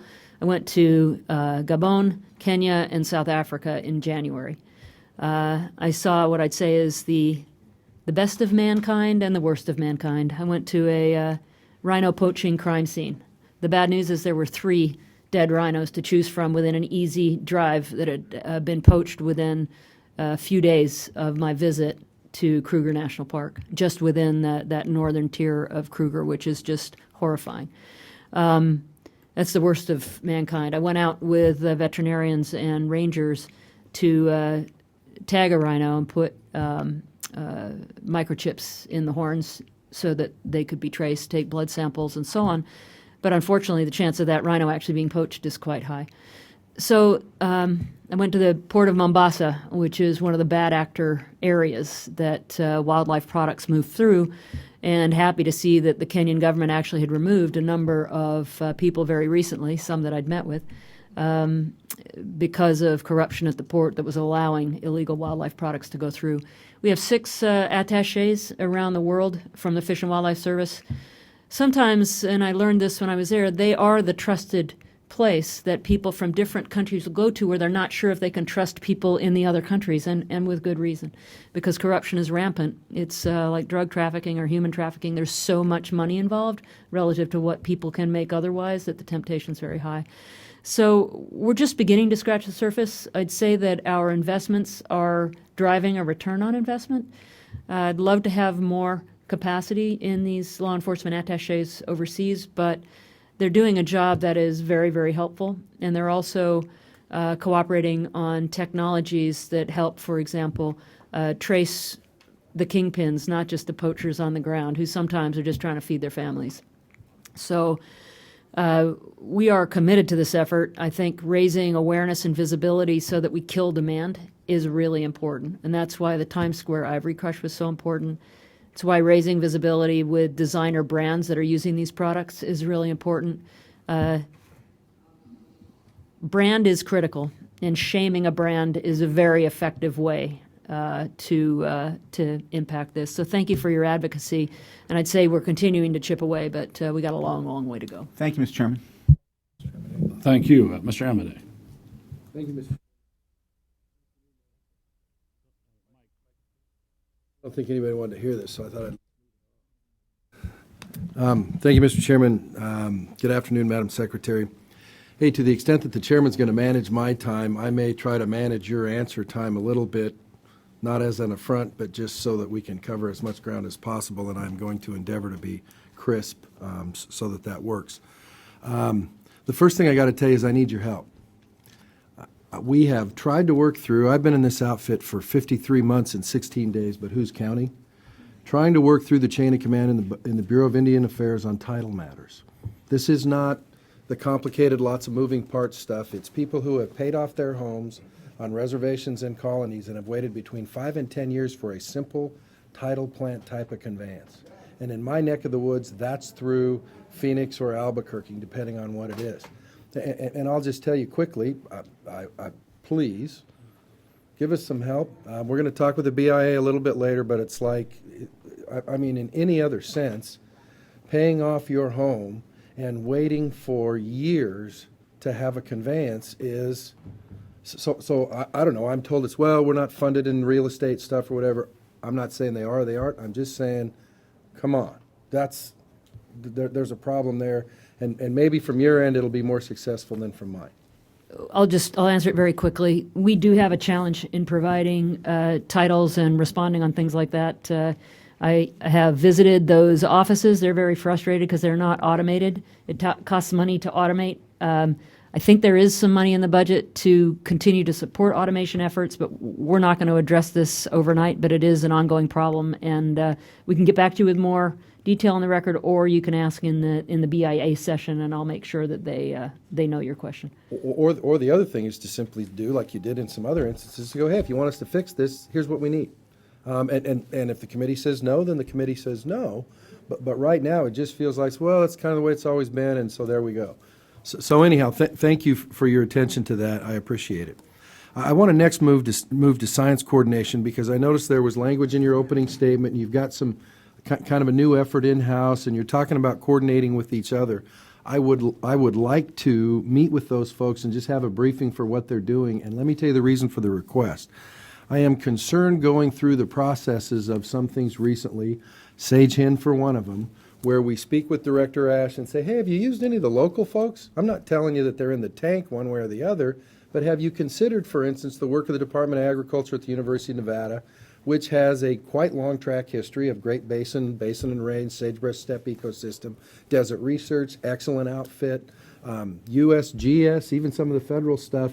And I get back from these people, no, we haven't been consulted. And so I'm not saying therefore, I'm just saying when you talk about collaboration on the science front and you've got this new, I would really like to talk to those folks, say, okay, I know you're going to talk in-house, but what is the company policy, if you will, for, hey, can we at least talk to folks who have been doing this stuff for decades? By the way, not for one team or another, but in terms of real resource-centric people with credibility as part of the makeup of what you decide is the appropriate thing. Yeah. Well, I'll say specifically to sage-grouse, because it's probably the most relevant recent example, that we very much did take into account state programs, state science, the WAFWA, the Western Association of Fish and Wildlife Agencies, however, I think that's correct. And that is very, very important to us. So if it's helpful to have a briefing, USGS took over largely the science side, the biological sciences, when Bruce Babbitt had my job in the late 90s. So the USGS is joined very closely with the Fish and Wildlife Service, doing a lot of scientific research, and they do engage with local communities. So we're happy to get a briefing if you'd like to dig into that a little more deeply. I'd appreciate that, because I will just say that has not been my experience to the extent that we've checked. So we'd like to make sure we're fully briefed before we come to any final conclusions. Next, what I'd like to do is we have been going back through some of the stuff forensically in the whole sage-grouse process. And one of the things that we're trying to check, for instance, is okay, you've got a sagebrush focal area. How were those boundaries set? And so we asked the agencies. And so one of the folks we did, mapping, how were the boundaries set, USGS, we got some curious non-responses. So we asked BLM and Dan Ash's folks, hey, we asked those questions in January in preparation for this meeting. We don't have a response. So I don't have anything specific to say other than I find that curious. I will tell you that the Forest Service responded, and they said the sagebrush focal area boundaries were given to us by U.S. Fish and Wildlife. So because none of this is national security, border security, pooping and snooping, we don't have to have these briefings in skiffs. It's like, why not just tell us how we drew those lines where we drew for those 3 million acres across 4 states? I mean, the bottom line is, how did we get there? And so we've got some frustration on that. So, I mean, forewarned is forearmed. It's like, listen, I'm not saying you did a bad thing or a good thing. Somebody put a map somewhere on a line somewhere on a map. We just kind of like to know where that is. So if you could be of assistance to getting us some response from that, that'd be great. And one final thing, and actually you're going to get a talk in this one, so I don't want you to think I'm question, you just want me to listen? Is that I'm trying to, no, heck, people that have listened said it wasn't that great, so don't you try to break the mold. I was in Las Vegas in December and for a Western Caucus policy thing. At the same time, you were in there talking to Western governors. And so we had an opening, and I had a chance to come say, well, let's go see what the Secretary has to say to the Western governors. And I noticed that you made several references to drinking beers with them, and I don't know if anybody in this committee's ever had an invite to drink beer with you, but I know I haven't, so I'm feeling a little bit picked on. Tomorrow when all the budget hearings are over? There you go. You're buying, right? I have a keg left over from my party. Good for you. People didn't drink much. I'll bring a big cup. But anyhow, one of the statements when you were talking about sage-grouse, you said I'm a little skeptical about things that go through Congress right at the present time for perhaps the obvious reason. Can you give me the basis of your skepticism? Yeah, this was around the Endangered Species Act, and I will say that at the time that I met with the Western Governors Association, there were a tremendous number of Endangered Species Act riders going on any kind of piece of legislation. I know you're shocked. Any piece of legislation going through. And so the main issue that Governor Meade from Wyoming wanted to take on for his term as head of the Western Governors Association was the Endangered Species Act. And I think we would agree that there are ways that it could be implemented that would work more effectively and perhaps where all of us could spend less time in court, which is certainly in my interest. But with all of the riders that were being put up around the Endangered Species Act from, any number of them, it is clear that there is a risk of a gutting of the Endangered Species Act, and I don't want that to happen either. So my comments were related to that and saying, how can we work together within the bounds of the existing law to interpret it more effectively for states and do a better job ourselves so we spend less time in court and more time actually taking care of these landscapes? So great. One of the byproducts of that is you're working with Governor Sandoval directly on Seychan issues. Are you doing that under general secretarial authority? Was there something in the act? I mean, what's the basis for saying, hey, if they need a right-of-way for something in Baker, or we need to speed up adoption of new maps, and the governor says he's working with the Secretary of Interior, what's the authority for that framework so that we can help the governor with things that maybe he'd like to work with you on? Well, there's a clear willingness that we've indicated to all states in the sagebrush range that if there are concerns that they have with the plan, they're welcome to bring them to our attention, and we'll operate within the flexibilities that we have. So, for example, in Nevada, the maps that we used were the best maps that we had at the time, but Nevada has purchased new maps, and so part of the discussion was Governor Sandoval said, will you use our new maps? And we said yes. Okay, so that's not the Secretary's authority working with the governor. It's the governor as a conduit for his folks saying, these are some ways we'd like to shape this. There's a water tank that's leaking in Baker. I can't remember specifically whether it was a map issue. There's also a cemetery in one of your other counties that was a concern. Those areas were all identified as being habitat, therefore. Correct. And so the BLM has flexibilities to work in specific situations on the ground to address those circumstances, and that's what was being done. It's not secretarial authority working with the governor. It's just the secretary communicating with the governor the flexibilities that the BLM has. And we are doing that whenever asked in other states, and we'll continue to do that whether or not the states are suing us. Okay. Yeah. Thank you, Mr. Chairman. Thank you, Mr. Chairman. Madam Secretary, thank you for being here. And I noticed in your budget you've got funding to try to help our coal pension fund for our coal miners. I appreciate the investment. Can look forward to working with you because we want to make sure that our miners are protected, have a solid pension, health benefits that they can rely upon. What I would like to spend time on is what the chair of the subcommittee, but in particular the chair of the full committee brought up, and that's, of course, stream buffer zone, stream protection rule, whichever way you want to characterize it. My biggest concern, Madam Secretary, and I listened to your testimony carefully. I have read your submitted testimony. I have read the testimony of the OSM director, and I'm almost at the belief that you all are tone deaf to the lack of engagement and lack of opportunity for cooperation and input at the state level. Earlier, you described the idea that you simply said to the chair, we did engage, we took into account their input, we published a rule, then we held public hearings. When you look back at the reality where you had 10 states enter into an MOU to be cooperating agencies, and that was in late 2010. And then in February of 11, you have Alabama, New Mexico, Utah say you weren't cooperating and they withdrew. In March of Texas withdrew. You weren't cooperating. You weren't sharing information. In May, Kentucky, West Virginia, Democratic governor, Democratic legislature. This isn't a partisan issue.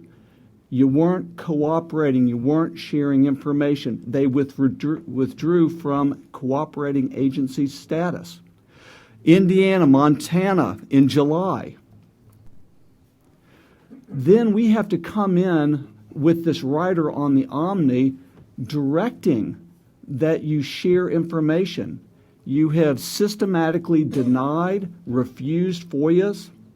These states that historically you had great working relationships with have simply said things have changed dramatically in the last 5-6 years. So to simply say to the chairman, we engaged, we took their input, and we published the rule, I take great challenge to what I think you are maybe tone deaf to the reality of what's going on out there for the lack of cooperation. So number one, are you aware of the frustration that exists amongst the states on the lack of cooperation at OSM in your capacity as the Secretary of Interior? Are you aware of this? Yes, sir. Are you doing something about it to try to re-engage these people? Because I continue to hear as of yesterday, no, you have not changed your modus operandi. And in fact, you suggested the chair just a minute ago that one of your representatives has reached out to their state. Well, no, I'm sorry, you referenced that I think 10 or 13 states had been contacted and visited. Well, guess what? Your person came to West Virginia. I know about that meeting.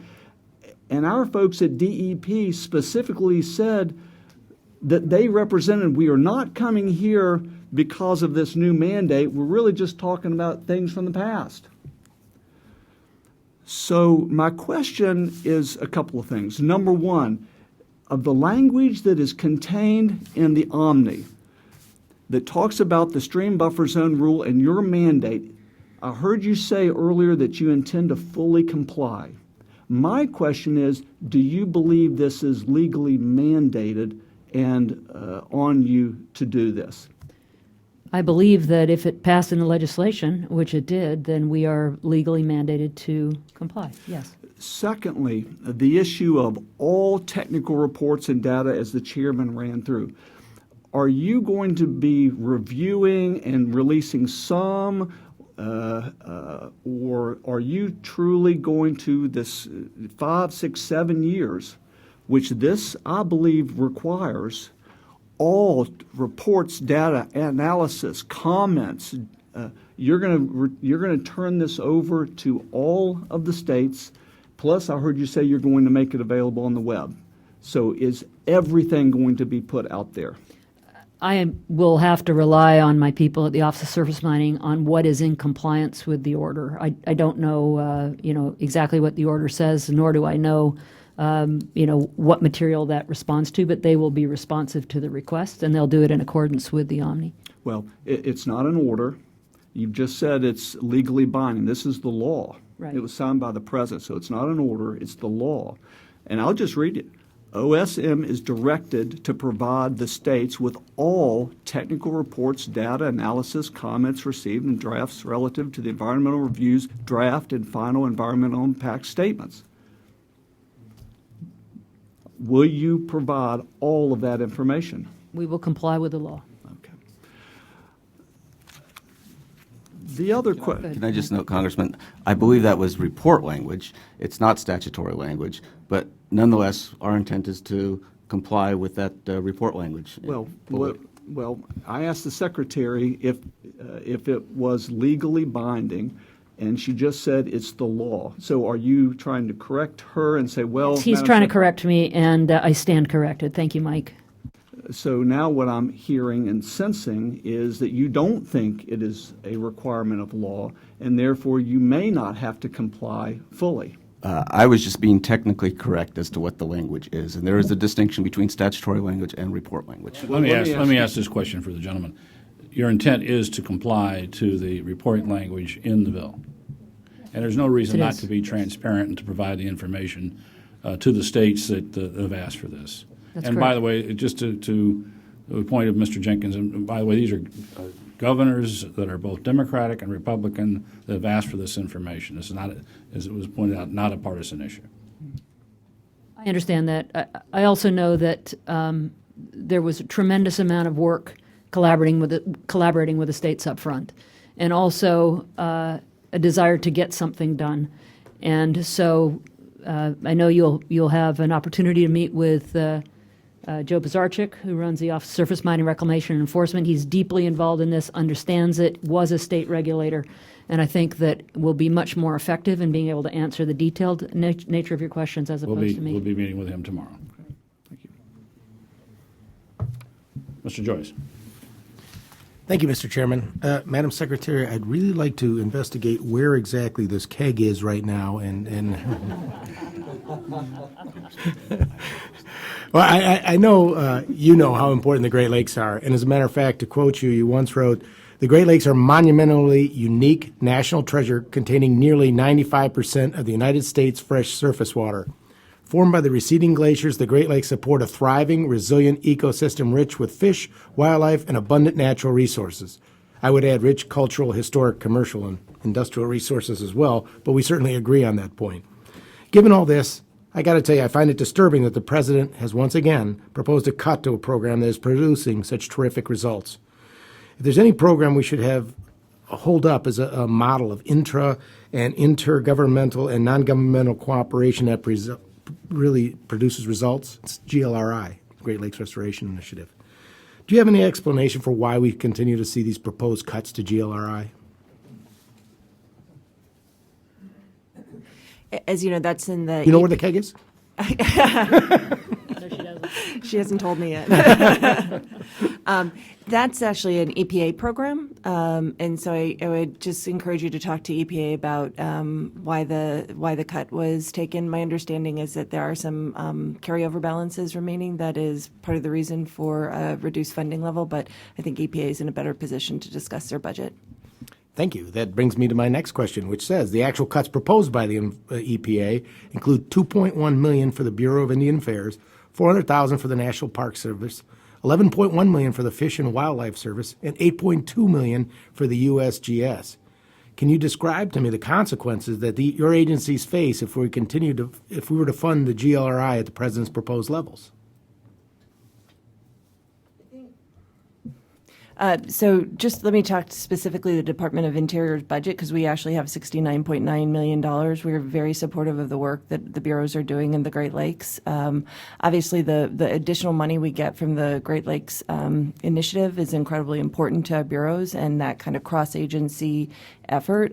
So there will be some impacts on it. But as you know, it's a kind of a competitive allocation among the different bureaus that participate or the departments that participate. So it's not clear what the cuts would be in a future budget year, since we'd have to kind of work on what the program would look like in 2017.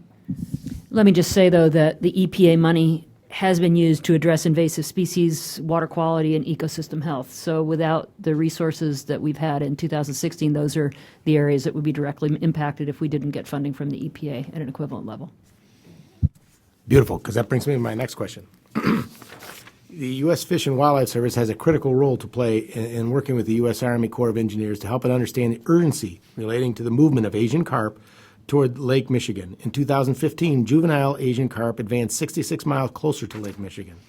It is my understanding the Army Corps is developing what was once called an emergency response plan, but is now being referred to as a contingency plan. U.S. Fish and Wildlife Service should play a critical role in developing this plan because its fishery biologists understand fish population dynamics and can inform the Army Corps to help ensure that fish do not advance beyond Brandon Road, Lock and Dam. The U.S. Fish and Wildlife Service can alert the Corps and other federal and state agencies the urgency of the new data that may be collected in 2016. Madam Secretary, what role would U.S. Fish and Wildlife Service play in developing this contingency plan? I'm not sure. I'll have to double check with them and get back to you for the record, because I know they've been working closely with the Army Corps and the USGS on everything from eDNA to various hazing methods to stop the fish from going forward. But I'm not sure specifically as it relates to that program, unless one of my colleagues knows.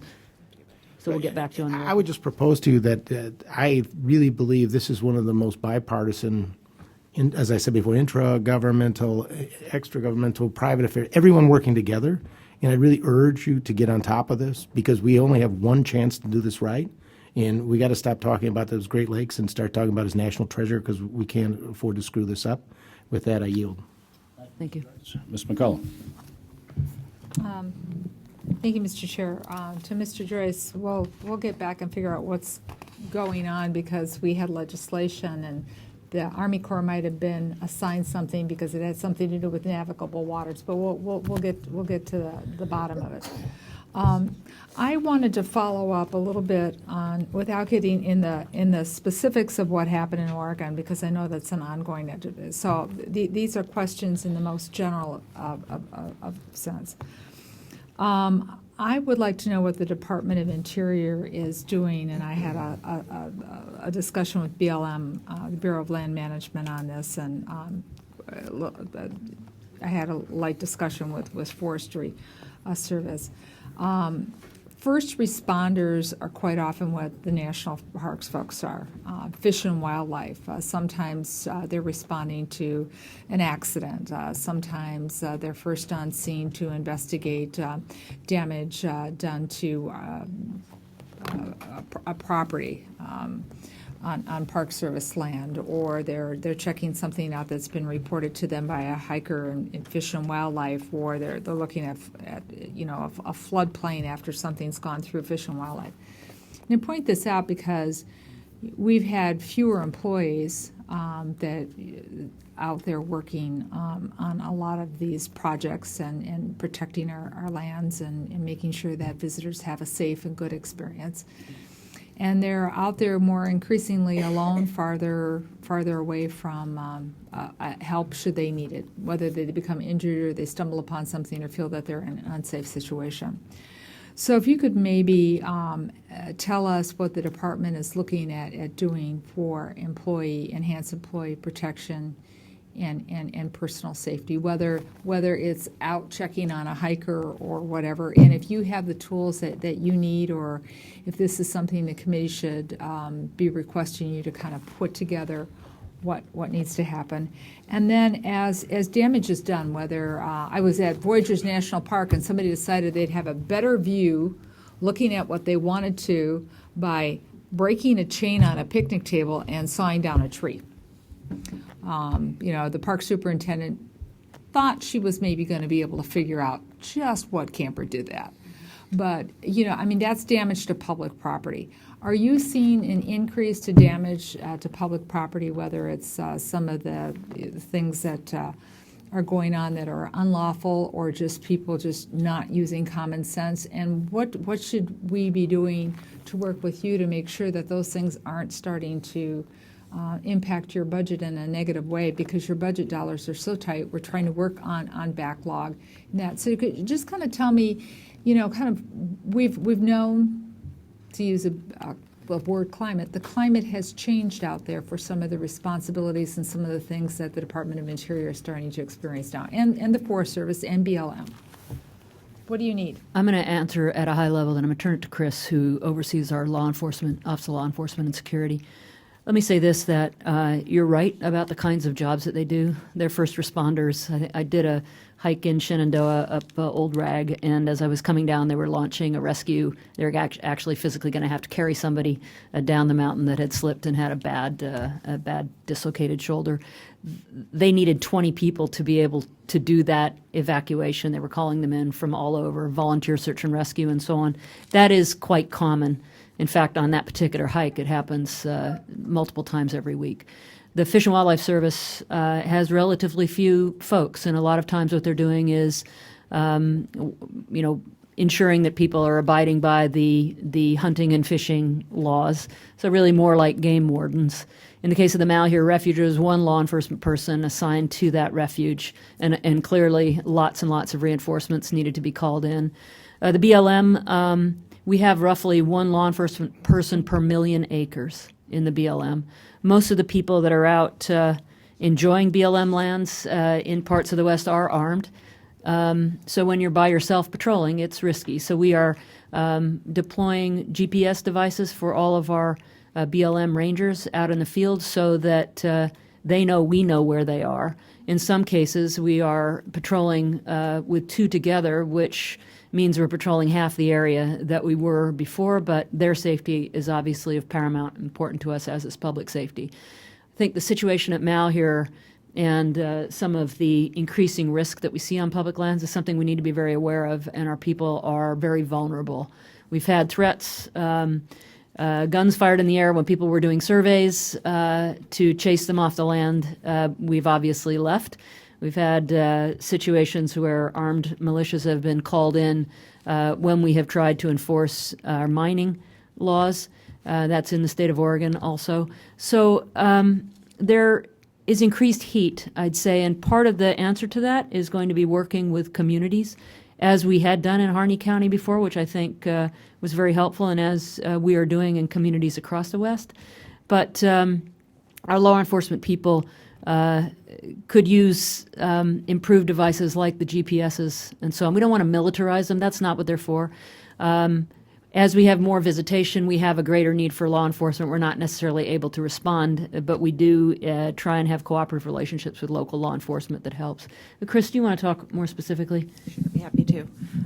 Thank you very much for the question. So within the Office of Policy Management and Budget, we have the Office of Law Enforcement and Security, and it's the office that kind of sets national policy across all our land management bureaus. And we look very closely at safety of our employees, also working with all the bureaus to do security assessments of their facilities. We have some increases in the 17 budget across all of our law enforcement bureaus. And a couple of other initiatives that we're pursuing is along the southwest border, obviously working closely with CBP. We have a lot of lands where there is drugs that are smuggled across the border.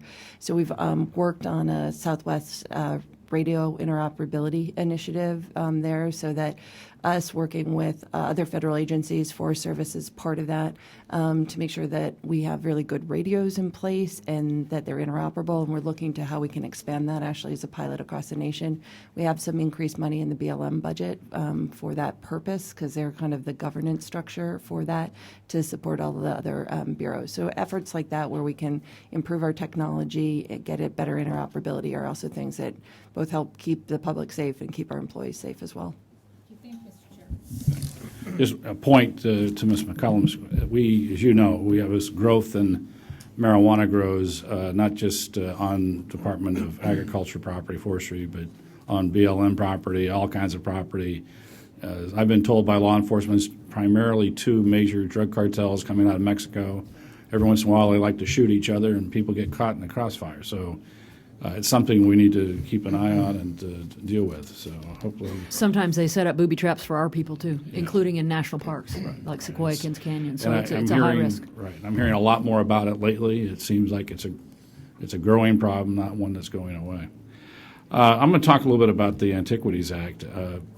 On Friday, February 12th, President Obama used his authority under the Antiquities Act to establish 3 new national monuments totaling nearly 1.8 million acres in my region of Southern California.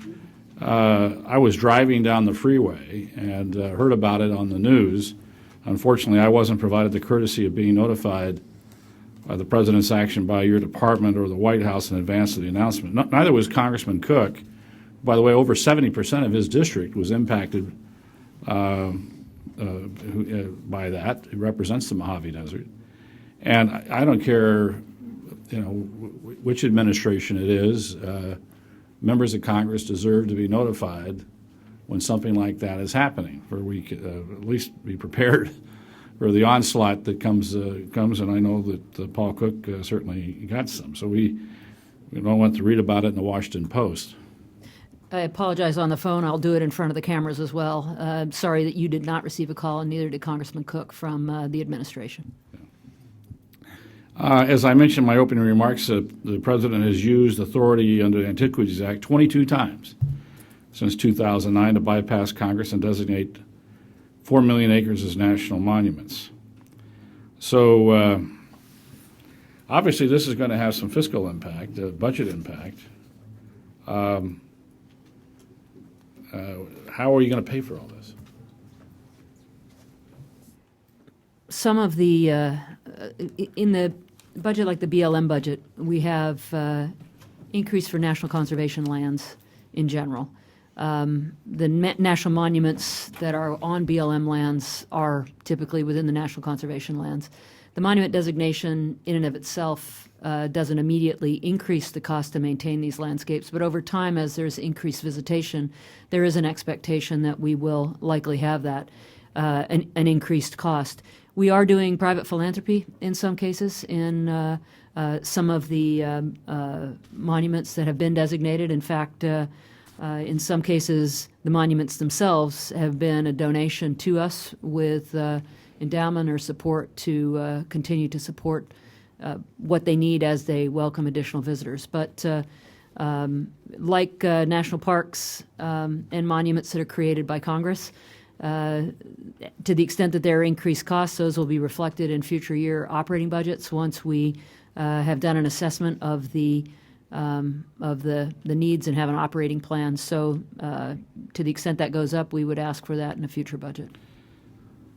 I'm going to discuss now the Owyhee National Monument in Oregon. A number of groups have been urging the administration to create this 2.5 million acre national monument in southeastern Oregon, an area that's larger than Rhode Island and Connecticut combined, and even Yellowstone National Park.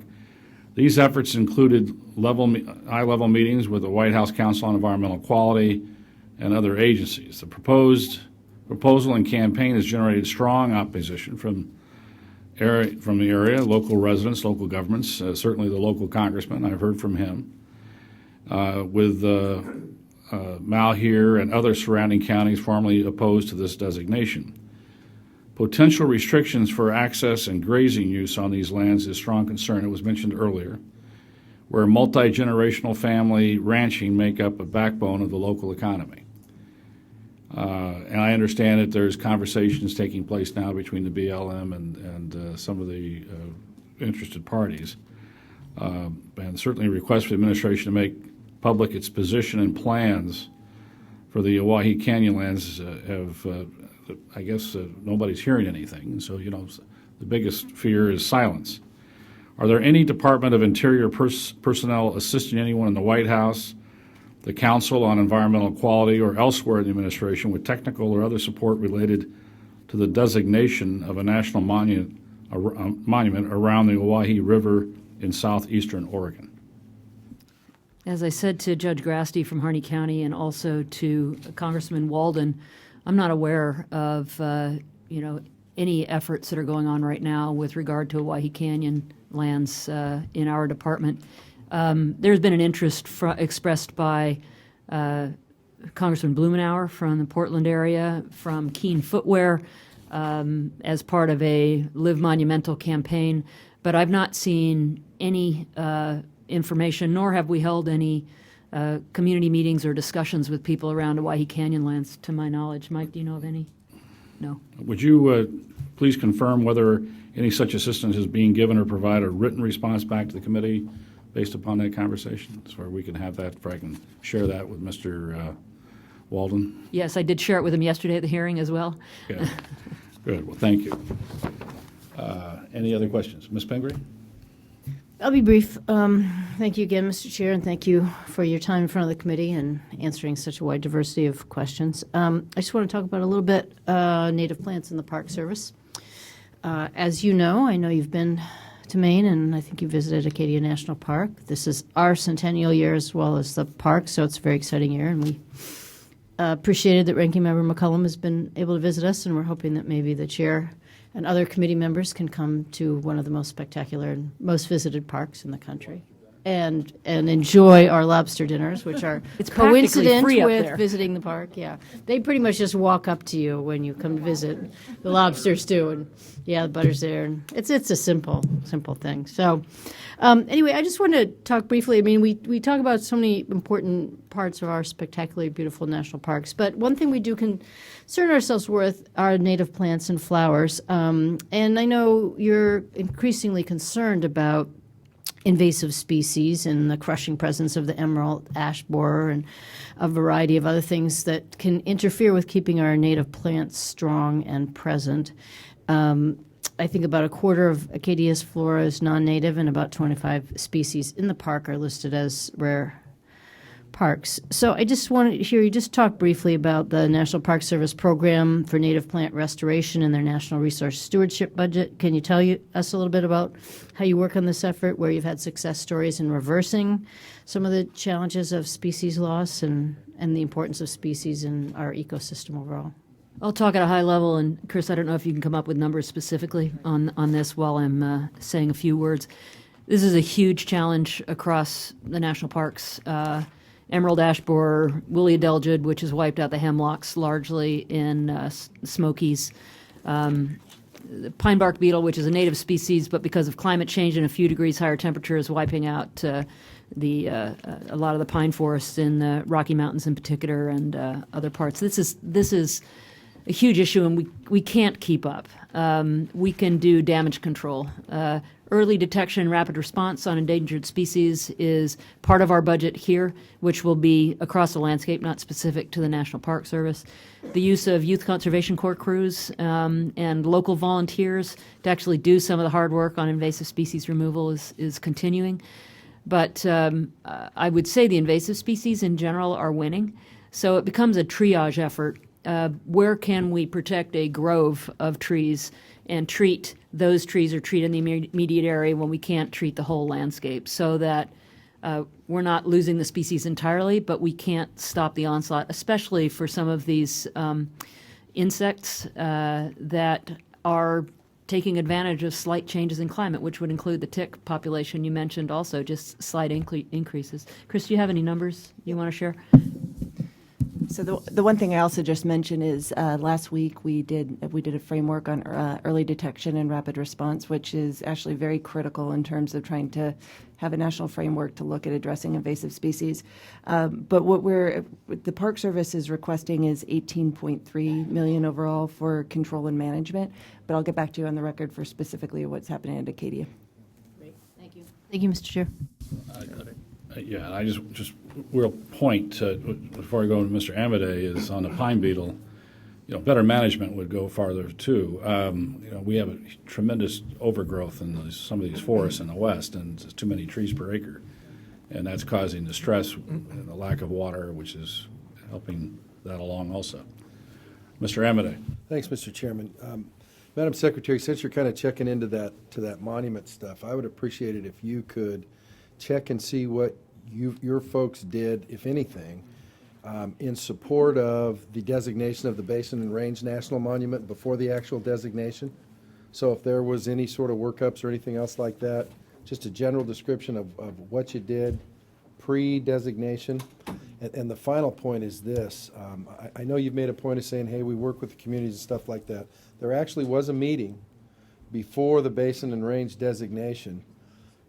But I would represent to you that the attendance at that meeting was highly selective and did not include some of the folks you would assume counties affected, county commissioners, blah, blah, blah, blah, blah. And so it was, while there may have been an indication to you, it's like, listen, we met with folks in the community. That is probably a true statement, but it might help to say, what's the cross-section as opposed to, like, where did they live? Did they actually live in the community? And do they represent, because I know you guys are pro-diversity, diverse interests in the community. So with that, I yield back. Thanks, Mr. Chairman. Thank you. Any additional comment? Just quick little comment. I just on this pumping issue, Mike, so you know the same issue. 34 days out of 80 from December 1st, when the season started, the flows through the delta ranged from 20,000 CFS to 50,000 CFS.